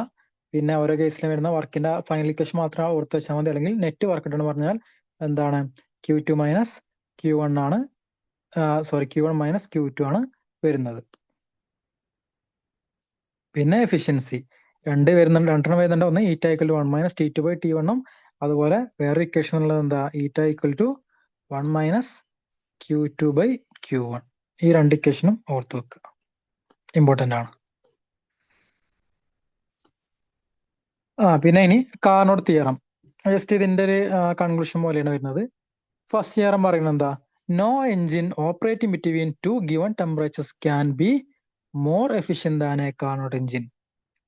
അതായത് ഇപ്പൊ 2 ടെമ്പറേച്ചർ വന്നു, T1 T2. ആ ടെമ്പറേച്ചറിന്റെ ഇടയിൽ വർക്ക് ചെയ്യണ ഒരുപാട് നമ്മൾ എത്ര എഞ്ചിൻ എടുത്താലും കാർനോട്ട് എഞ്ചിന്റെ അത്ര എഫിഷ്യന്റ് ആയിട്ടുള്ള വേറെ എഞ്ചിനും ഇല്ല എന്ന് പറയുന്നത്. ഓക്കെ, അതാണ് ഫസ്റ്റ് തിയറം പറയുന്നത്. ശരിയല്ലേ? അതായത് ഏറ്റവും എഫിഷ്യന്റ് ആയിട്ടുള്ള എഞ്ചിൻ ഏതേ ഉള്ളൂ? അത് കാർനോട്ട് എഞ്ചിനാണ്. അപ്പൊ 2 ടെമ്പറേച്ചറിന് T1 T2 ഇടയിൽ വർക്ക് ചെയ്യുന്ന അല്ലെങ്കിൽ എഫിഷ്യന്റ് ആയിട്ടുള്ള എഞ്ചിൻ ഏതേ ഉള്ളൂ? അത് കാർനോട്ട് എഞ്ചിനാണ്. അതല്ലാത്ത വേറെ എഞ്ചിനും ഇല്ല എന്നാണ് ഫസ്റ്റ് തിയറം പറയുന്നത്. ശരിയാണ്. അടുത്ത നോക്കൂ, സെക്കൻഡ് തിയറം എന്താ പറയുന്നത്? All reversible engines operating between the same 2 temperature have the same efficiency regardless of the working substance. അത് നമുക്കറിയാലോ. അതായത് നമുക്ക് ആ വർക്കിംഗ് സബ്സ്റ്റൻസ് ഏതാണെങ്കിലും അവിടെ സെയിം ടെമ്പറേച്ചർ ആണെങ്കിൽ, അത് നമ്മൾ എഫിഷ്യൻസി പഠിച്ചു, എഫിഷ്യൻസി ഡിപ്പെൻഡ് ചെയ്യുന്നത് എന്ത് മാത്രമേ ഉള്ളൂ? ഇനി ആ ടെമ്പറേച്ചേഴ്സിനെ മാത്രമേ ഡിപ്പെൻഡ് ചെയ്യുന്നുള്ളൂ അല്ലേ? അപ്പോ അവിടെ വർക്കിംഗ് സബ്സ്റ്റൻസിനെ ഡിപ്പെൻഡ് ചെയ്യുന്നില്ല. അതാണ് സെക്കൻഡ് തിയറം പറയുന്നത്. All reversible engine operating between same 2 temperatures have the same efficiency. Okay, ആ ഫസ്റ്റ് തിയറം പറയുന്നത് എന്താ? കാർനോട്ട് എഞ്ചിനേക്കാൾ വേറെ എഫിഷ്യന്റ് ആയിട്ടുള്ള വേറെ എഞ്ചിൻ ഇല്ല. ഒരേ ടെമ്പറേച്ചർ വർക്ക് ചെയ്യുന്ന എഞ്ചിനുകൾ നോക്കുകയാണെങ്കിൽ അതെന്ത്? കാർനോട്ട് എഞ്ചിനാണ് ഏറ്റവും എഫിഷ്യന്റ്. ഇനി വേറെ കാര്യമുള്ളത് എന്താ? സെക്കൻഡ് തിയറം പറയുന്നത് നമ്മൾ സെയിം ടെമ്പറേച്ചറിൽ വർക്ക് ചെയ്യുന്ന എൻജിൻസ് നോക്കുകയാണെങ്കിൽ അതിന്റെ എഫിഷ്യൻസി ഒക്കെ എന്തായിരിക്കും? സെയിം ആയിരിക്കും. അതിന്റെ വർക്കിംഗ് സബ്സ്റ്റൻസിനെ അത് ഡിപ്പെൻഡ് ചെയ്യുന്നില്ല. ഓക്കെ. ഇനി അടുത്ത് നമുക്ക് നോക്കാനുള്ളത് ജൂൾ തോംസൺ എഫക്റ്റ്. ഇത് നോക്കാം. Joule Thomson effect is the change in temperature of a real gas when it is allowed to expand adiabatically through a porous plug or valve without doing external work and without exchange of heat with surrounding. Joule Thomson effect പറയുന്നത് ഇവിടെ എന്താണ്? നമ്മള് ഒരു real gas എടുക്കുക. അപ്പൊ ആ real ഗ്യാസിന്റെ ടെമ്പറേച്ചറിൽ ചേഞ്ച് ഉണ്ടാവുക. ഏത് സമയത്ത്? നമ്മൾ ആ സിസ്റ്റത്തിനെ അഡിയബാറ്റിക്കലി എക്സ്പാൻഡ് ചെയ്യുന്ന സമയത്ത്. ഓക്കെ. അതായത് നോക്കാം, ജൂൾ തോംസൺ എഫക്റ്റിൽ സംഭവിക്കുന്നത് എന്താ? ഇവിടെ ഡെൽറ്റ എച്ചിന്റെ വാല്യൂ 0 ആയിരിക്കും. ജൂൾ തോംസൺ എഫക്റ്റിൽ ഡെൽറ്റ എച്ച് 0 ആണ്, അല്ലെങ്കിൽ ഐസെന്താൽപിക് പ്രോസസ് ആണ് ഏത്? Joule Thomson effect. ഇവിടെ നമുക്ക് ടെമ്പറേച്ചർ എന്താവാം? ഒന്നെങ്കിൽ അത് ഇവിടെ പൊതുവെ നടക്കുന്ന എന്താണ്? അഡിയബാറ്റിക് എക്സ്പാൻഷൻ ആണ് നടക്കുന്നത്. ഏതിന്റെ? ഐഡിയൽ ഗ്യാസിനല്ല നടക്കുക, റിയൽ ഗ്യാസിനാണ്. പ്രത്യേകം നോട്ട് ചെയ്യുക, ജൂൾ തോംസൺ നടക്കുന്ന ഏതിലാണ്? റിയൽ ഗ്യാസിലാണ് ജൂൾ തോംസൺ എഫക്റ്റ് കാണുക. അതെന്ന് പറഞ്ഞാൽ എന്താ? ഒരു അഡിയബാറ്റിക് സിസ്റ്റം ഉണ്ടെങ്കിൽ, അല്ലെങ്കിൽ ഒരു ഐസെന്താൽപിക് സിസ്റ്റം കൺസിഡർ ചെയ്യുക. അതിൽ നമ്മൾ ഒരു എക്സ്റ്റേണൽ വർക്ക് ഒന്നും കൊടുക്കാതെ തന്നെ അവിടെ എന്ത് ചെയ്യും? ഇതിന്റെ ടെമ്പറേച്ചറിൽ ചേഞ്ച് സംഭവിക്കും. അതാണ് എന്ത്? ജൂൾ തോംസൺ എഫക്റ്റ് പറയുന്നത്. അല്ലെങ്കിൽ അവിടെ ഒരു അഡിയബാറ്റിക് എക്സ്പാൻഷൻ നടക്കും. അപ്പൊ ഇതിന്റെ കോഎഫിഷ്യന്റ് ഇക്വേഷൻ നോക്കാം. മ്യൂ ജെ ടി നോട്ട് ചെയ്യുന്നു. അപ്പം mu Joule Thomson effect mu J T equal to ഡോ ടി ബൈ ഡോ P at constant H enthalpy. Okay. T എന്നുള്ള ടെമ്പറേച്ചർ, പി എന്നുള്ളത് അവിടുത്തെ സിസ്റ്റത്തിലെ പ്രഷർ. ഇനി മ്യൂ ജെ ടിന്റെ വാല്യൂ നെഗറ്റീവ് ആണോ പോസിറ്റീവ് ആണോ അല്ലെങ്കിൽ ഈക്വൽ ടു 0 ആണോ, ഇതനുസരിച്ച് നമുക്ക് എന്ത്? ആ പ്രോസസ്സ് നമുക്ക് പറയാം. അപ്പൊ മ്യൂ ജെ ടിന്റെ വാല്യൂ, ആ coefficient greater than 0 positive value ആണെങ്കിൽ, mu J T positive value ആണെങ്കിൽ അവിടെ എന്ത് സംഭവിക്കുക? അവിടെ ടെമ്പറേച്ചർ ഡിക്രീസസ് ഓൺ എക്സ്പാൻഷൻ. ഇവിടെ ഏത് കേസാണ്? ഇവിടെ എക്സ്പാൻഷൻ തന്നെ നടക്കുന്നത്. പക്ഷെ ഇവിടുത്തെ എക്സ്പാൻഷനിൽ എന്ത് സംഭവിക്കുക? കൂളിംഗ് ആണ് കിട്ടുക. ടെമ്പറേച്ചർ കുറയാണ് ചെയ്യുക mu J T greater than 0 ആകുമ്പോൾ. ഇനി mu J T less than 0 ആണെങ്കിലോ? നേരെ തിരിച്ച്, മ്യൂ ജെ ടി നെഗറ്റീവ് ആണെങ്കിൽ ടെമ്പറേച്ചർ ഇൻക്രീസസ് ഓൺ എക്സ്പാൻഷൻ. ഇവിടെ നടക്കുന്ന ഈ ഗ്യാസിന്റെ, ഈ റിയൽ ഗ്യാസിന്റെ എക്സ്പാൻഷൻ നടക്കുമ്പോൾ അവിടെ ടെമ്പറേച്ചർ ഇൻക്രീസ് ചെയ്യണം, അതായത് ഹീറ്റിംഗ് ആണ് നടക്കുക. ഓക്കെ. ഇനി മ്യൂ ജെ ടി 0 ആണെങ്കിലോ? മ്യൂ ജെ ടി 0 ആവാന്ന് പറഞ്ഞാൽ ഇവിടെ എന്താ? പ്രത്യേകിച്ച് ടെമ്പറേച്ചറിൽ ചേഞ്ച് ഒന്നും സംഭവിക്കുന്നില്ല. അതായത് ഇവിടെ എക്സ്പാൻഷൻ നടക്കുന്ന, പക്ഷേ എക്സ്പാൻഷനിൽ ടെമ്പറേച്ചറിന് പ്രത്യേകിച്ച് മാറ്റം സംഭവിക്കുന്നൊന്നുമില്ല. അപ്പൊ ഈ മ്യൂ ജെ ടി 0 ആവുന്ന കേസാണ് എന്ത്? അതാണ് ഇൻവേർഷൻ ടെമ്പറേച്ചർ കണ്ടീഷൻ പറയുന്നത്. ഓക്കെ. അതായത് ഇൻവേർഷൻ ടെമ്പറേച്ചർ എത്തിക്കഴിഞ്ഞാൽ അവിടെ എന്താ? അവിടെ പ്രത്യേകിച്ച് ആ റിയൽ ഗ്യാസിൽ എന്ത് നടക്കില്ല? ടെമ്പറേച്ചർ ചേഞ്ച് നടക്കില്ല. അല്ലെങ്കിൽ വേറെ രീതിയിൽ പറയുകയാണെങ്കിൽ ഇൻവേർഷൻ ടെമ്പറേച്ചറിന്റെ മുകളിലോ അല്ലെങ്കിൽ താഴേക്കാണ് എന്ത് നടക്കുക? ജൂൾ തോംസൺ എഫക്റ്റ്, അല്ലെങ്കിൽ ഇവിടെ കൂളിങ്ങോ ഹീറ്റിംഗ് എഫക്റ്റോ നടക്കുന്നത്. അപ്പൊ എന്താണ് ഇൻവേർഷൻ ടെമ്പറേച്ചർ നോക്കാം. Inversion temperature is the temperature at which the Joule Thomson coefficient changes sign. നമ്മൾ നേരത്തെ കണ്ടു. അതായത് ഇൻവേർഷൻ ടെമ്പറേച്ചർ എന്ന് പറഞ്ഞാൽ the temperature at which Joule Thomson coefficient equal to 0. Mu J ടിന്റെ വാല്യൂ 0 എന്ന കേസിലാണ് എന്ത്? ഇൻവേർഷൻ ടെമ്പറേച്ചർ വരുന്നത്. ആ കറസ്പോണ്ട് ടെമ്പറേച്ചർ അല്ലേ? അപ്പൊ ആ ടെമ്പറേച്ചർ ഇൻവേർഷൻ ടെമ്പറേച്ചർ പറഞ്ഞാൽ എന്താ? ഇവിടെ Joule Thomson coefficient value positive ആവാം അല്ലെങ്കിൽ നെഗറ്റീവ് ആവാം അല്ലേ? അപ്പൊ ആ കേസ് ആണ് എന്ത്? അല്ലെങ്കിൽ ആ കറസ്പോണ്ടിങ് ടെമ്പറേച്ചറിനെയാണ് ഈ ഇൻവേർഷൻ ടെമ്പറേച്ചർ എന്ന് പറയുന്നത്. ആ വാക്യത്തിൽ തന്നെ ഉണ്ട്. ഇൻവേർഷൻ പറഞ്ഞാൽ എന്താ? അത് മ്യൂ ജെ ടിന്റെ വാല്യൂ നെഗറ്റീവ് ആകുന്ന അതുപോലെ പോസിറ്റീവ് ആവുന്ന ടെമ്പറേച്ചർ ആണ് ഏത്? Inversion temperature. ആ ഇൻവേർഷൻ ടെമ്പറേച്ചറിന്റെ value T A equal to എന്താണ് വരിക? 2a/RB ആണ്. അപ്പം എയും ബിയും ഒക്കെ എന്താണ്? വാണ്ടർ വാൾ കോൺസ്റ്റന്റ്സ് ആണ്, എയും ബിയും. ആർ എന്നുള്ളത് ഗ്യാസ് കോൺസ്റ്റന്റ്. ഇനി ഇവിടെ നമ്മുടെ temperature T less than T ആണെങ്കിൽ, ഇൻവേർഷൻ ടെമ്പറേച്ചറിനേക്കാൾ കുറവാണ് നമ്മുടെ ഈ ടെമ്പറേച്ചർ എങ്കിൽ അവിടെ സംഭവിക്കുക എന്താണ്? Gas cools on expansion. അവിടെ ഗ്യാസ് എന്ത് ചെയ്യും? കൂൾ ചെയ്യാണ് സംഭവിക്കുക. എക്സ്പാൻഷൻ ഇവിടെ ജൂൾ തോംസൺ എഫക്റ്റ് നടക്കും.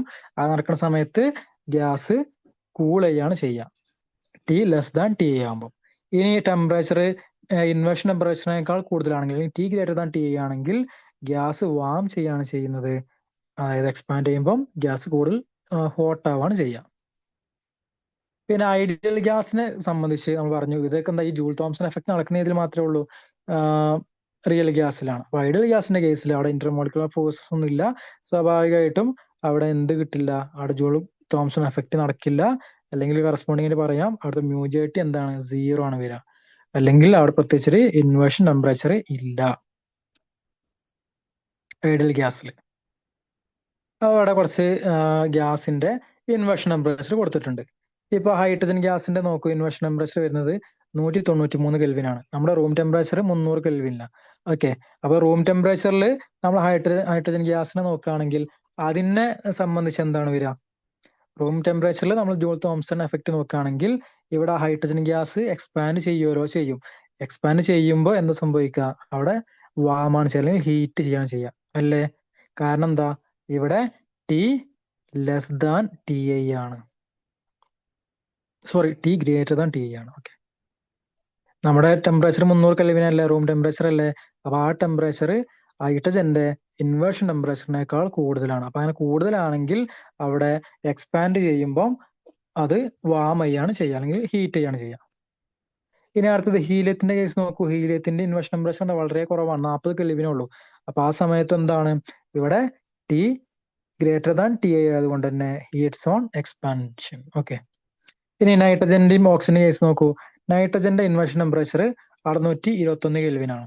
അപ്പൊ സ്വാഭാവികമായിട്ടും നമ്മളിപ്പോ റൂം ടെമ്പറേച്ചർ രണ്ടും കമ്പയർ ചെയ്യുമ്പോൾ നമ്മുടെ ടെമ്പറേച്ചർ എന്താണ്? T less than T I ആണ്, അല്ല, ഇൻവേർഷൻ ടെമ്പറേച്ചറിനേക്കാൾ കുറവാണ്. അപ്പൊ T less than T I ആണെങ്കിൽ നമ്മൾ പഠിച്ചു എന്താ? അത് ജൂൾ തോംസൺ എഫക്ട് പ്രകാരം കൂൾ ചെയ്യാണ് ചെയ്യുക. ഓക്കെ, എക്സ്പാൻഡ് ചെയ്യുമ്പോൾ കൂളിംഗ് ആണ് നടക്കുക. ഇനി ഓക്സിജന്റെ കേസിൽ ഇതേപോലെ തന്നെ. കാരണം എന്താ? ഇവിടെയും ടി ഐ വളരെ കൂടുതലാണ്. So that is during Joule Thomson expansion അവിടെ നടക്കുന്ന എന്താണ്? കൂളിംഗ് ആണ് ഓക്സിജന്റെ കേസിൽ നടക്കുക. ജസ്റ്റ് ഒരു എക്സാമ്പിൾ പറഞ്ഞു എന്നുള്ളൂ. നിങ്ങൾ ആകെ അറിഞ്ഞിരിക്കേണ്ടത് ഈ ഒറ്റ റിലേഷൻ, അതായത് ഇൻവേർഷൻ ടെമ്പറേച്ചറിന്റെ കേസിൽ മ്യൂജേറ്റിന്റെ വാല്യൂ 0 ആണ് വരിക, ആ പർട്ടിക്കുലർ ടെമ്പറേച്ചർ. പക്ഷെ അതിന്റെ മുകളിലാണെങ്കിൽ നമ്മുടെ temperature T greater than T I ആണെങ്കിൽ അവിടെ എക്സ്പാൻഡ് ചെയ്യുമ്പോൾ ഹോട്ടാണ് ഉണ്ടാവുക. അതേസമയം T less than T I ആണെങ്കിൽ ഗ്യാസ് കൂൾസ് ഓൺ എക്സ്പാൻഷൻ. പിന്നെ ഐഡിയൽ ഗ്യാസിന്റെ കേസിൽ എന്താ? അങ്ങനെ ഒരു ഇൻവേർഷൻ ടെമ്പറേച്ചർ ഇല്ല. കാരണം ഈ ഐഡിയൽ ഗ്യാസിന്റെ കേസിൽ ജൂൾ തോംസൺ എഫക്റ്റ് നടക്കുന്നില്ല, റിയൽ ഗ്യാസിൽ മാത്രമേ ഉള്ളൂ. ഇനി അടുത്ത് നോക്കാനുള്ളത് ലിക്വിഫാക്ഷൻ ഓഫ് ഗ്യാസസ്. ഗ്യാസിനെ ലിക്വിഡാക്കി മാറ്റുന്ന പ്രോസസ്സാണ് ലിക്വിഫാക്ഷൻ. അപ്പൊ നമുക്ക് ഗ്യാസിനെ എങ്ങനെയൊക്കെ ലിക്വിഫൈ ചെയ്യാൻ പറ്റും? അതായത് കൂളിങ്ങോ അല്ലെങ്കിൽ കംപ്രസ് ചെയ്യുന്നതിലൂടെയാണ് ഗ്യാസിനെ ലിക്വിഫൈ ചെയ്യാൻ പറ്റുക, അല്ലേ? മെയിൻ ആയിട്ട് നമുക്ക് 2 പ്രോസസ്സുകളാണ് നമ്മൾ ചെയ്യുക ഒരു ഗ്യാസിനെ ലിക്വിഫൈ ചെയ്യാൻ വേണ്ടി. ഒന്ന്, അതിന്റെ ഗ്യാസിന്റെ കൈനറ്റിക് എനർജി എന്ത് ചെയ്യും? ഡിക്രീസ് ചെയ്യും. അപ്പൊ കൈനറ്റിക് എനർജി കുറക്കാന്നുള്ളത് എന്താ? അതിനർത്ഥം എന്താ? ടെമ്പറേച്ചർ കുറച്ചാലല്ലേ കൈനറ്റിക് എനർജി കുറയുള്ളൂ. അതായത് ആ ഗ്യാസിനെ കൂളിംഗ് നടത്തിയാലേ അവിടെ എന്താ? അതിന്റെ കൈനറ്റിക് എനർജി കുറയും. അപ്പം കൈനറ്റിക് എനർജി കുറച്ചാൽ സ്വാഭാവികമായിട്ടും ആ ഗ്യാസിനെ കൂളിംഗ് ചെയ്യാൻ എളുപ്പമാണ്. അതേപോലെ അടുത്ത എന്താ ചെയ്യുക? രണ്ടാമത്തത്, അതിന്റെ ഇന്റർമോളിക്കുലർ അട്രാക്ഷൻ ഇൻക്രീസ് ചെയ്യണം. അപ്പൊ ഇന്റർമോളിക്കുലർ അട്രാക്ഷൻ കൂട്ടണം എന്നുണ്ടെങ്കിൽ അവിടെ പ്രഷർ എന്ത് ചെയ്യണം? പ്രഷർ കൂട്ടിയാലല്ലേ നടക്കുള്ളൂ, അല്ലേ? അപ്പം അവിടെ പ്രഷർ അപ്ലൈ ചെയ്യും തോറും അതിന്റെ ഇന്റർമോളിക്കുലർ അട്രാക്ഷൻ ഇൻക്രീസ് ആവും. അപ്പൊ അങ്ങനെയും അവിടെ നമുക്ക് എന്ത് കിട്ടും? കൂളിംഗ്, അല്ലെങ്കിൽ അതിനെ ലിക്വിഫൈ ചെയ്യാൻ പറ്റും. ഓക്കെ, സ്വാഭാവികമായിട്ടും when molecules come close enough, attractive forces dominate and the gas condenses into liquid. അപ്പോൾ ഗ്യാസ് ലിക്വിഡ് ആയിട്ട് മാറണമെങ്കിൽ 2 കേസ് എന്താ? ഒന്ന്, കൂളിംഗ് നടത്തണം. രണ്ടാമത്തത്, പ്രഷർ നന്നായിട്ട് അപ്ലൈ ചെയ്യണം. എന്നാൽ മാത്രമേ അത് ഗ്യാസ് ലിക്വിഫൈ ചെയ്യുള്ളൂ. ഓക്കെ, ഇനി ഇവിടെ വരുന്നതാണ് ക്രിട്ടിക്കൽ ടെമ്പറേച്ചർ. നേരത്തെ ഇൻവേർഷൻ ടെമ്പറേച്ചറായി പറഞ്ഞിരുന്നത്, ഇവിടെ ഇനി പറയുന്നത് ക്രിട്ടിക്കൽ ടെമ്പറേച്ചർ ആണ്. അപ്പൊ എന്താണ് ക്രിട്ടിക്കൽ ടെമ്പറേച്ചർ നോക്കാം. നമുക്കറിയാം, ഒരു ഗ്യാസ് കംപ്രസ് ചെയ്യുക അല്ലെങ്കിൽ കൂൾ ചെയ്യുമ്പോൾ സ്വാഭാവികമായിട്ട് എന്തായി മാറും? അത് ലിക്വിഡ് ആയിട്ട് മാറും. എന്നാൽ ഒരു സർട്ടൺ ടെമ്പറേച്ചർ അതിന് മുകളിലാണ് എങ്കിൽ, അതിന് മുകളിലാണ് ഞാനിപ്പോൾ പ്രഷർ കൊടുക്കുന്നതെങ്കിൽ അതിനെ നമുക്ക് ലിക്വിഫൈ ചെയ്യാൻ കഴിയില്ല. ഓക്കെ, അതായത് ആ ഒരു പർട്ടിക്കൽ ടെമ്പറേച്ചറിനെ വിളിക്കുന്ന പേരാണ് ഏത്? Critical temperature. അപ്പം ഓർത്തു വെക്കുക, ക്രിട്ടിക്കൽ ടെമ്പറേച്ചറിന്റെ താഴെ എത്തിയാൽ മാത്രമേ നമുക്ക് എന്ത് പ്രഷർ മാത്രം കൊടുത്തിട്ട് അതിനെ ലിക്വിഫൈ ചെയ്യാൻ പറ്റുള്ളൂ. ഓക്കെ, അപ്പോൾ T less than T C ആണെങ്കിൽ അതിന് പ്രഷർ കൊടുത്തുകൊണ്ട് നമുക്ക് എന്ത് ചെയ്യാൻ പറ്റും? ഈസിലി ലിക്വിഫൈ ചെയ്യാൻ പറ്റും. മനസ്സിലായോ? അതേസമയം ടി സിനേക്കാൾ കൂടുതലാണെങ്കിൽ, ഓക്കെ, അവിടുത്തെ ടെമ്പറേച്ചർ ടി സിനേക്കാൾ കൂടുതലാണെങ്കിൽ പിന്നെ നമ്മൾ പ്രഷർ എത്ര കൊടുത്താലും ആ ഗ്യാസിനെ എന്താക്കി മാറ്റാൻ കഴിയില്ല, അതിനെ നമുക്ക് ലിക്വിഡാക്കി മാറ്റാൻ കഴിയില്ല. ഓക്കെ, അപ്പൊ ആ പെർട്ടിക്കുലർ ടെമ്പറേച്ചറിനെ വിളിക്കുന്ന പേരാണ് ക്രിട്ടിക്കൽ ടെമ്പറേച്ചർ. പിന്നെ അവിടുത്തെ ആ കറസ്പോണ്ടിങ് പ്രഷറിനെ വിളിക്കണ, അതുപോലെ അവിടുത്തെ വോളിയത്തിനെ വിളിക്കുന്ന പേരാണ് critical pressure and critical volume. അത് നോക്കാം. ക്രിട്ടിക്കൽ ടെമ്പറേച്ചർ ടി സി പറഞ്ഞാൽ എന്താ? The maximum temperature below which a gas can be liquefied by applying pressure alone. അതായത് ടി സി എന്നുള്ള വാല്യൂവിന് താഴെയാണ് എന്ത് നമ്മുടെ ടെമ്പറേച്ചർ എങ്കിൽ, അല്ലെങ്കിൽ കൂളിംഗ് നടത്തി. ഓക്കെ, അപ്പൊ ആ ടെമ്പറേച്ചർ ഇപ്പോൾ ടി സി സപ്പോസ് എന്താ പറയാ, ഇപ്പം 500 കെൽവിനാണ് വിചാരിക്കുക.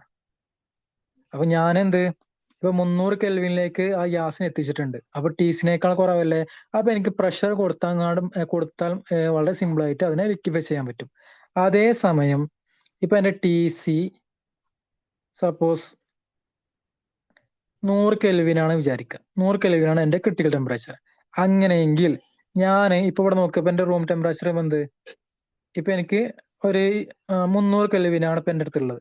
ഓക്കെ, അപ്പൊ ഈ ഞാൻ റൂം ടെമ്പറേച്ചറിൽ ഇതിനെ പ്രഷർ കൊടുത്തിട്ട് ലിക്വിഫൈ ചെയ്യാൻ നോക്കിയാൽ ആ ഗ്യാസ് ഒരിക്കലും എന്ത് ചെയ്യില്ല, പ്രഷർ കൊടുത്താൽ മാത്രം അത് ലിക്വിഫൈ ചെയ്യില്ല. കാരണം എന്താ, അവിടുത്തെ temperature T greater than T C ആണ്. അവിടെ നമ്മൾ ടെമ്പറേച്ചർ 300 കെൽവിനാണ്, പക്ഷെ അതിന്റെ ക്രിട്ടിക്കൽ ടെമ്പറേച്ചർ എത്രയാ?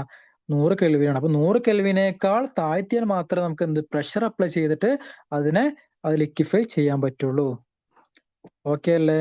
അപ്പൊ ആ പർട്ടിക്കുലർ ടെമ്പറേച്ചർ ആണ് ക്രിട്ടിക്കൽ ടെമ്പറേച്ചർ. ദാറ്റ് ഈസ് ഒരു മാക്സിമം ടെമ്പറേച്ചർ. ആ ടെമ്പറേച്ചറിന്റെ മുകളിലാണെങ്കിൽ നമുക്ക് എത്ര പ്രഷർ കൊടുത്താലും അതിനെ ലിക്വിഫൈ ചെയ്യാൻ കഴിയില്ല. അതേസമയം ബിലോ ക്രിട്ടിക്കൽ ടെമ്പറേച്ചർ ആണെങ്കിൽ അതിനെ പ്രഷർ കൊടുത്ത് നമുക്ക് വളരെ സിമ്പിൾ ആയിട്ട് ആ ഗ്യാസിനെ ലിക്വിഫൈ ചെയ്യാൻ പറ്റും. പിന്നെ ക്രിട്ടിക്കൽ പ്രഷർ പറഞ്ഞാൽ എന്താ? The minimum pressure required to liquefy a gas at its critical temperature. ആ ക്രിട്ടിക്കൽ ടെമ്പറേച്ചർ വരുന്ന ആ സമയത്ത് നമുക്ക് കൊടുക്കേണ്ട മിനിമം പ്രഷർ ആണ് ഏത്? Critical pressure. ആ സമയത്ത് അത് ലിക്വിഫൈ ചെയ്യും. ഇനി ഇവിടെ ലിക്വിഫാക്ഷൻ നടത്താൻ 2 പ്രോസസ്സുകളാണ് ഉള്ളത്. ഒന്ന് ലിൻഡെ പ്രോസസ്സും രണ്ടാമത്തത് ക്ലൗഡ് പ്രോസസ്സും. ജസ്റ്റ് നിങ്ങൾ ആ മെത്തേഡ് ഒന്നും അറിഞ്ഞിരിക്കണ്ട, ജസ്റ്റ് ഇതിലെ പ്രിൻസിപ്പിൾ മാത്രം അറിഞ്ഞു വെച്ചാൽ മതി. ലിൻഡെ പ്രോസസ്സ് അബ്സല്യൂട്ട്ലി ഏത് പ്രിൻസിപ്പിൾ വെച്ചാൽ നടക്കുന്നത്? ജൂൾ തോംസൺ എഫക്റ്റ് പ്രകാരമാണ്, അല്ലെങ്കിൽ ഐസെൻതാൽപി എക്സ്പാൻഷൻ പ്രകാരമാണ് ലിൻഡെ പ്രോസസ്സ് നടക്കുന്നത്. ഓക്കെ, അപ്പൊ ഇവിടെ എന്തായിരിക്കും? ഇവിടെ ഒരു സിസ്റ്റത്തിൽ അഡിയബാറ്റിക് എക്സ്പാൻഷനിലൂടെ ആണ് ഇവിടെ നടക്കുന്നത്? കൂളിംഗ് നടക്കുന്നത്. ഓക്കെ, അപ്പൊ ലിൻഡെ പ്രോസസ്സ് ജസ്റ്റ് ഒന്ന് ഓർത്ത് വെക്കുക, ഏതാണ്? ജൂൾ തോംസൺ എഫക്റ്റ് പ്രകാരമാണ് അവിടെ കൂളിംഗ് നടക്കുന്നത്. അപ്പൊ ഇവിടെയും സ്റ്റെപ്പുകൾ നോക്കുകയാണെങ്കിൽ ജസ്റ്റ് ആദ്യം ഇതിനെ നന്നായിട്ട് ഈ ഗ്യാസിനെ 200 ATM പ്രഷറിലേക്ക് കംപ്രസ് ചെയ്യും. പിന്നെ ഒരു ഹീറ്റ് എക്സ്ചേഞ്ചറിലൂടെ പാസ് ചെയ്തിട്ട് അതിനെ കൂൾ ചെയ്യുന്നു. പിന്നെ ഈ ഹൈ പ്രഷറുള്ള ഗ്യാസ് നമ്മൾ എന്ത് ചെയ്യാണ്? ഇവിടെ എക്സ്പാൻഷൻ നടത്തുകയാണ്. സ്വാഭാവികമായിട്ടും നടക്കുന്ന എന്താ? ജൂൾ തോംസൺ എഫക്റ്റ് അല്ലെങ്കിൽ കൂളിംഗ് ആണ് ഇവിടെ നടക്കുക. ഓക്കെ, പിന്നെ അത് കഴിഞ്ഞ് എന്ത് ചെയ്യും? കുറച്ച് ഗ്യാസുകൾ ലിക്വിഫൈ ചെയ്യും. ലിക്വിഫൈ ചെയ്യാത്ത ഗ്യാസുകൾ വീണ്ടും നേരത്തെ പറഞ്ഞ അതേ പ്രോസസ്സിലൂടെ എന്ത് ചെയ്യും? റീസൈക്കിൾ ചെയ്യും. അപ്പൊ അങ്ങനെ കുറെ റീസൈക്കിൾ ചെയ്ത് ലാസ്റ്റ് നമുക്ക് എന്ത് കിട്ടും? ആ ഗ്യാസിനെ ലിക്വിഫൈ ചെയ്ത് കിട്ടും. ഇതാണ് ലിൻഡെ പ്രോസസ്സ്. അപ്പോൾ ലിൻഡെ പ്രോസസ്സ് പൂർണ്ണമായിട്ടും വരുന്നത് ഏത് പ്രോസസ്സിലൂടെയാണ്? ജൂൾ തോംസൺ എഫക്റ്റിലൂടെയാണ് ലിക്വിഫാക്ഷൻ നടത്തുന്നത്. Example air, O2, N2, CO2 ഒക്കെ നമുക്ക് എന്ത് ലിൻഡെ പ്രോസസ്സിലൂടെ ലിക്വിഫൈ ചെയ്യാം. അടുത്ത പ്രോസസ്സാണ് ക്ലൗഡ് പ്രോസസ്സ്. ക്ലൗഡ് പ്രോസസ്സ് നടക്കുന്നത് ജൂൾ തോംസൺ എഫക്റ്റ് മാത്രമല്ല, അവിടെ എന്തുകൂടെ യൂസ് ചെയ്യുന്നുണ്ട്? അഡിയബാറ്റിക് എക്സ്പാൻഷൻ കൂടെ അവിടെ നടക്കുന്നുണ്ട്. ഓക്കെ, അപ്പോൾ ക്ലൗഡ് പ്രോസസ്സിന്റെ പ്രിൻസിപ്പിൾ പറഞ്ഞാൽ it's a combination of adiabatic expansion and Joule Thomson effect. അപ്പൊ നേരത്തെ പറഞ്ഞ പ്രോസസ്സ് തന്നെ അതിന്റെ ഇടയിൽ എന്ത് വരുന്നുണ്ട്? അഡിയബാറ്റിക് എക്സ്പാൻഷൻ എന്നുള്ള പ്രോസസ്സ് വരുന്നുണ്ട്. ഓക്കെ, അപ്പോൾ ഇതൊന്നുകൂടി എന്താണ്? അഡ്വാൻസ്ഡ് ആണ് ക്ലൗഡ് പ്രോസസ്സ്. ലിൻഡെ പ്രോസസ്സിലേറെ ഒന്നുകൂടി അഡ്വാൻസ്ഡ് ആണ് ക്ലൗഡ് പ്രോസസ്സ്. പിന്നെ സ്വാഭാവികമായിട്ടും ഇത് നമ്മളെന്ത് ഇൻഡസ്ട്രിയൽ ലിക്വിഫാക്ഷൻ, എയറിന്റെ ഇൻഡസ്ട്രിയൽ ലിക്വിഫാക്ഷൻ ഒക്കെ യൂസ് ചെയ്യുന്ന മെത്തേഡ് ഏത് തന്നെയാണ്? ക്ലോഡ് പ്രോസസ് തന്നെയാണ്. അതുപോലെ ലിൻഡർ പ്രോസസ്സിനെ വെച്ച് നോക്കുകയാണെങ്കിൽ ഇതെന്താ കൂടുതൽ ഒന്നുകൂടെ എഫിഷ്യന്റ് ആണ്. കാരണം ഇവിടെ അഡിയബാറ്റിക് എക്സ്പാൻഷൻ നടക്കുന്നത് കൊണ്ട് തന്നെ പെട്ടെന്ന് തന്നെ എന്ത് ചെയ്യും, ഗ്രേറ്റർ കൂളിംഗ് നടക്കും. അപ്പൊ കൂളിംഗ് പെട്ടെന്നായി കഴിഞ്ഞാൽ വളരെ സിമ്പിൾ ആയിട്ട് അതിനെ